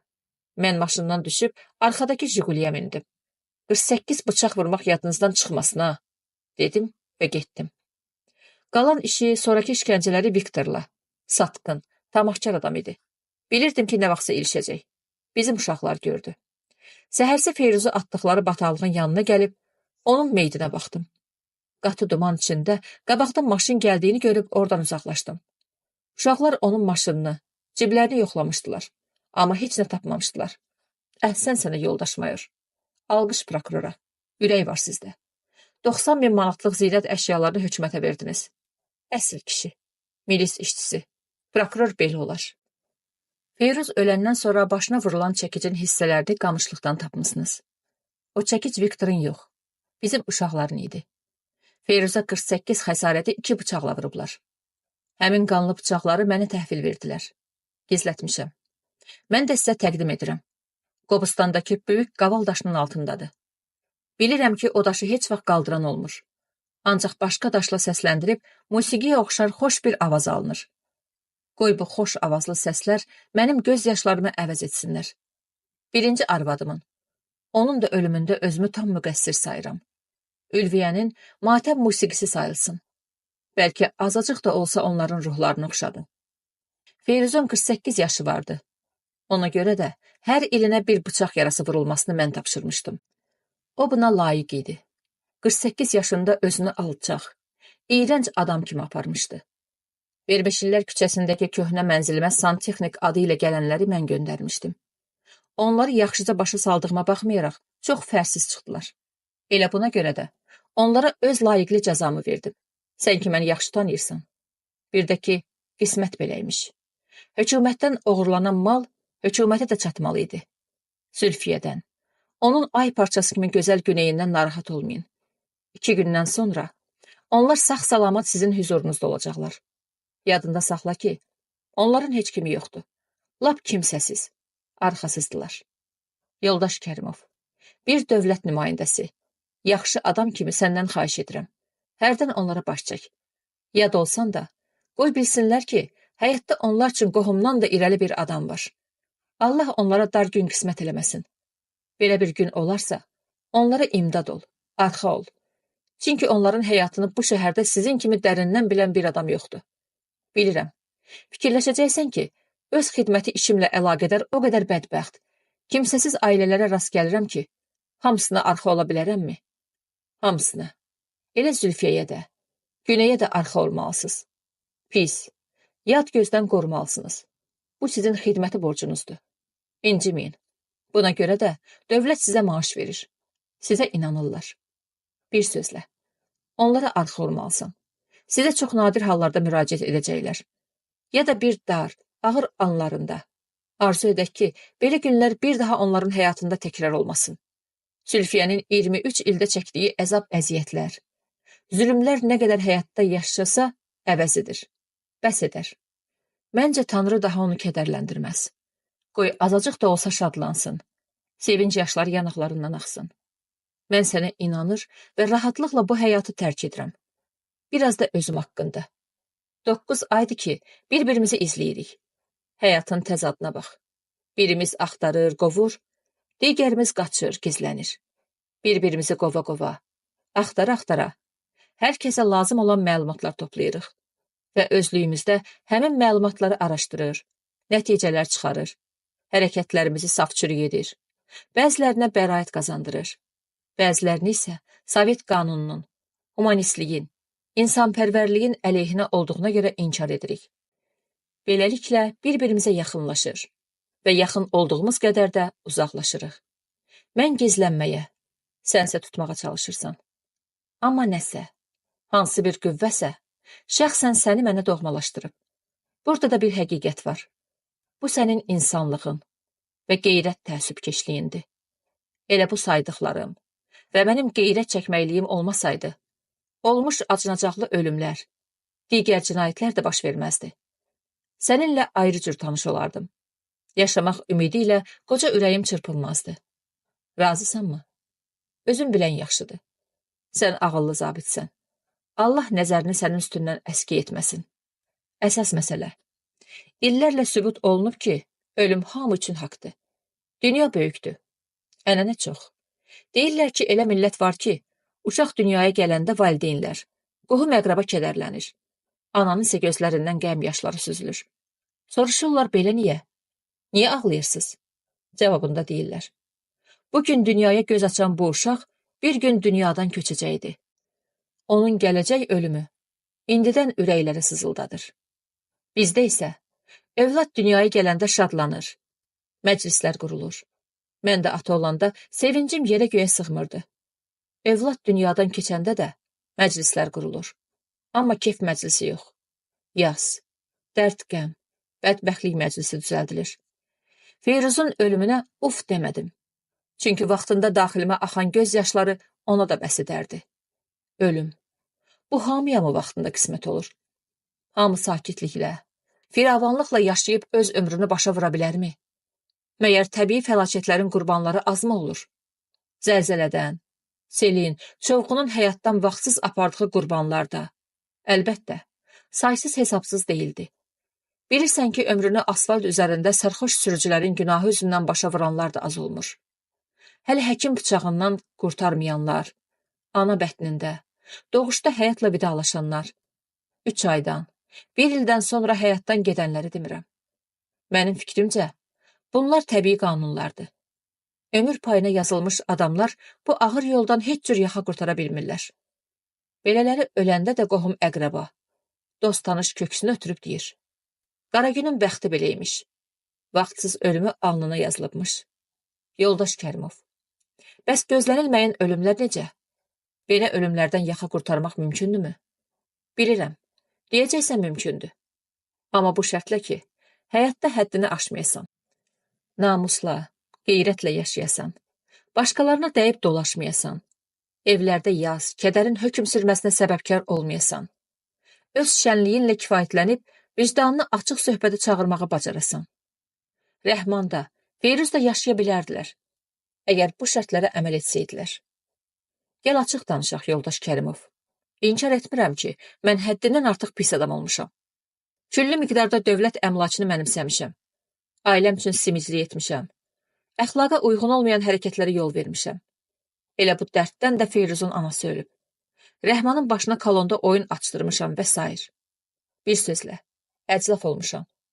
Buna görə də həyat, talih pis adamlardan tez-gez qisas aldığı kimi, məndən də bəs deyən qədər qisas alıb. Oğlum Feyruz məni bir canlı ata kimi unudub. Mənə qəsd etmək istəyib. Rəhman Zülfiyəni pis günə qoyub. Qardaş bacı ilə cinsi əlaqədə olub. Nə bilim, daha nələr. Görürsünüz, mən pis adamdan həyat, talih necə də qəddarcasına qisas alıb. Həyatın, insanın öz talihinin qisası kimi dünyada dəhşətli, ağır bir cəza mən bilmirəm. Götürək Rayanın həyatının son günlərini. Dəhşət, dəhşət. Xalq məhkəməsinin hökmünə nə var? Cəzadır, oxudu, getdin düşdün kolona. Allaha şükür. Orada hər şərait var. 8 saatda iş günü. Amma həyatın, taleyin hökmü illərlə səni düşündürür, izləyir. Diri-diri odda yandırır. Əzab əziyyətlər verir. Mənəvi cəhətdən əzir, tapdalayır, alçaldır. Bir sözlə, xirik qurdu kimi içini yiyir. Bir gün kökündən kəsilmiş ağac kimi yeri sərilirsən. Bəs mən niyə yaşayıram? Düzünü bilmək istəyirsənmi? Nə qədər ki Rəhmandan, Feyruzdan, Rayadan qisasımı almamışdım. Doğrudan da yaşamaq istəyirdim. Özü də lap çox. İndi isə arzularımı, belə demək mümkündürsə, qisasımı həyata keçirəndən, qızımla, nəvəmlə görüşəndən sonra daxili işgəncələrim baş qaldırdı. Bu işgəncələr məni didib parçalayır, xırda-xırda doğrayır. Doğrandıqca da hər tikəmin qanı damla-damla, sısqa-sısqa süzülür. Süzüldükcə məni haldan salır. Diri ikən üzür. 3 aydan çox da özümə ölüm arzulayıram. Amma həkimlər deyirlər ki, hələ ürəyim möhkəmdir, dözümlüdür.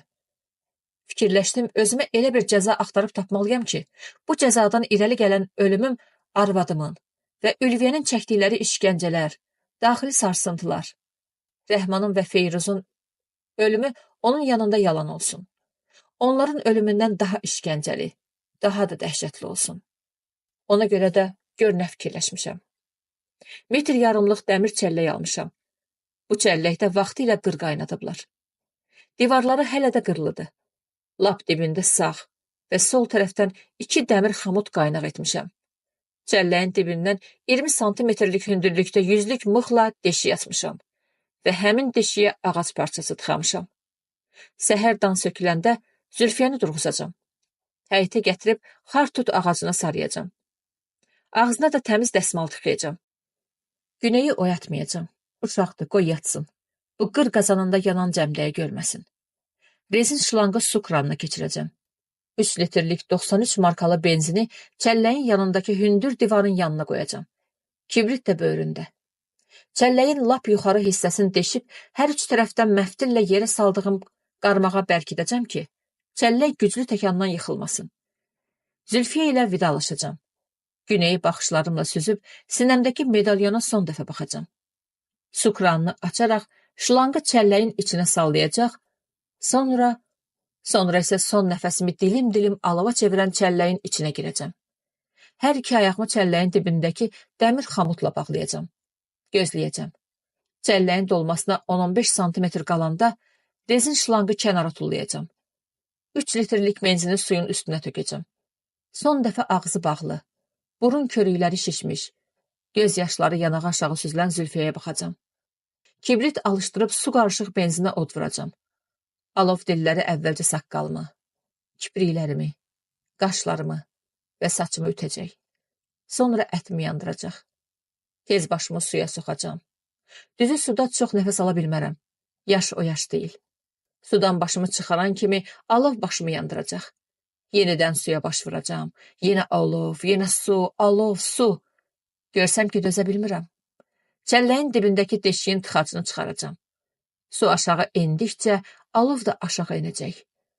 Alov aşağı endikcə, çəlləyin divarındakı qır qalıqları əriyib suya qarışacaq. Benzini yanıb qurtarmağa qoymayacaq.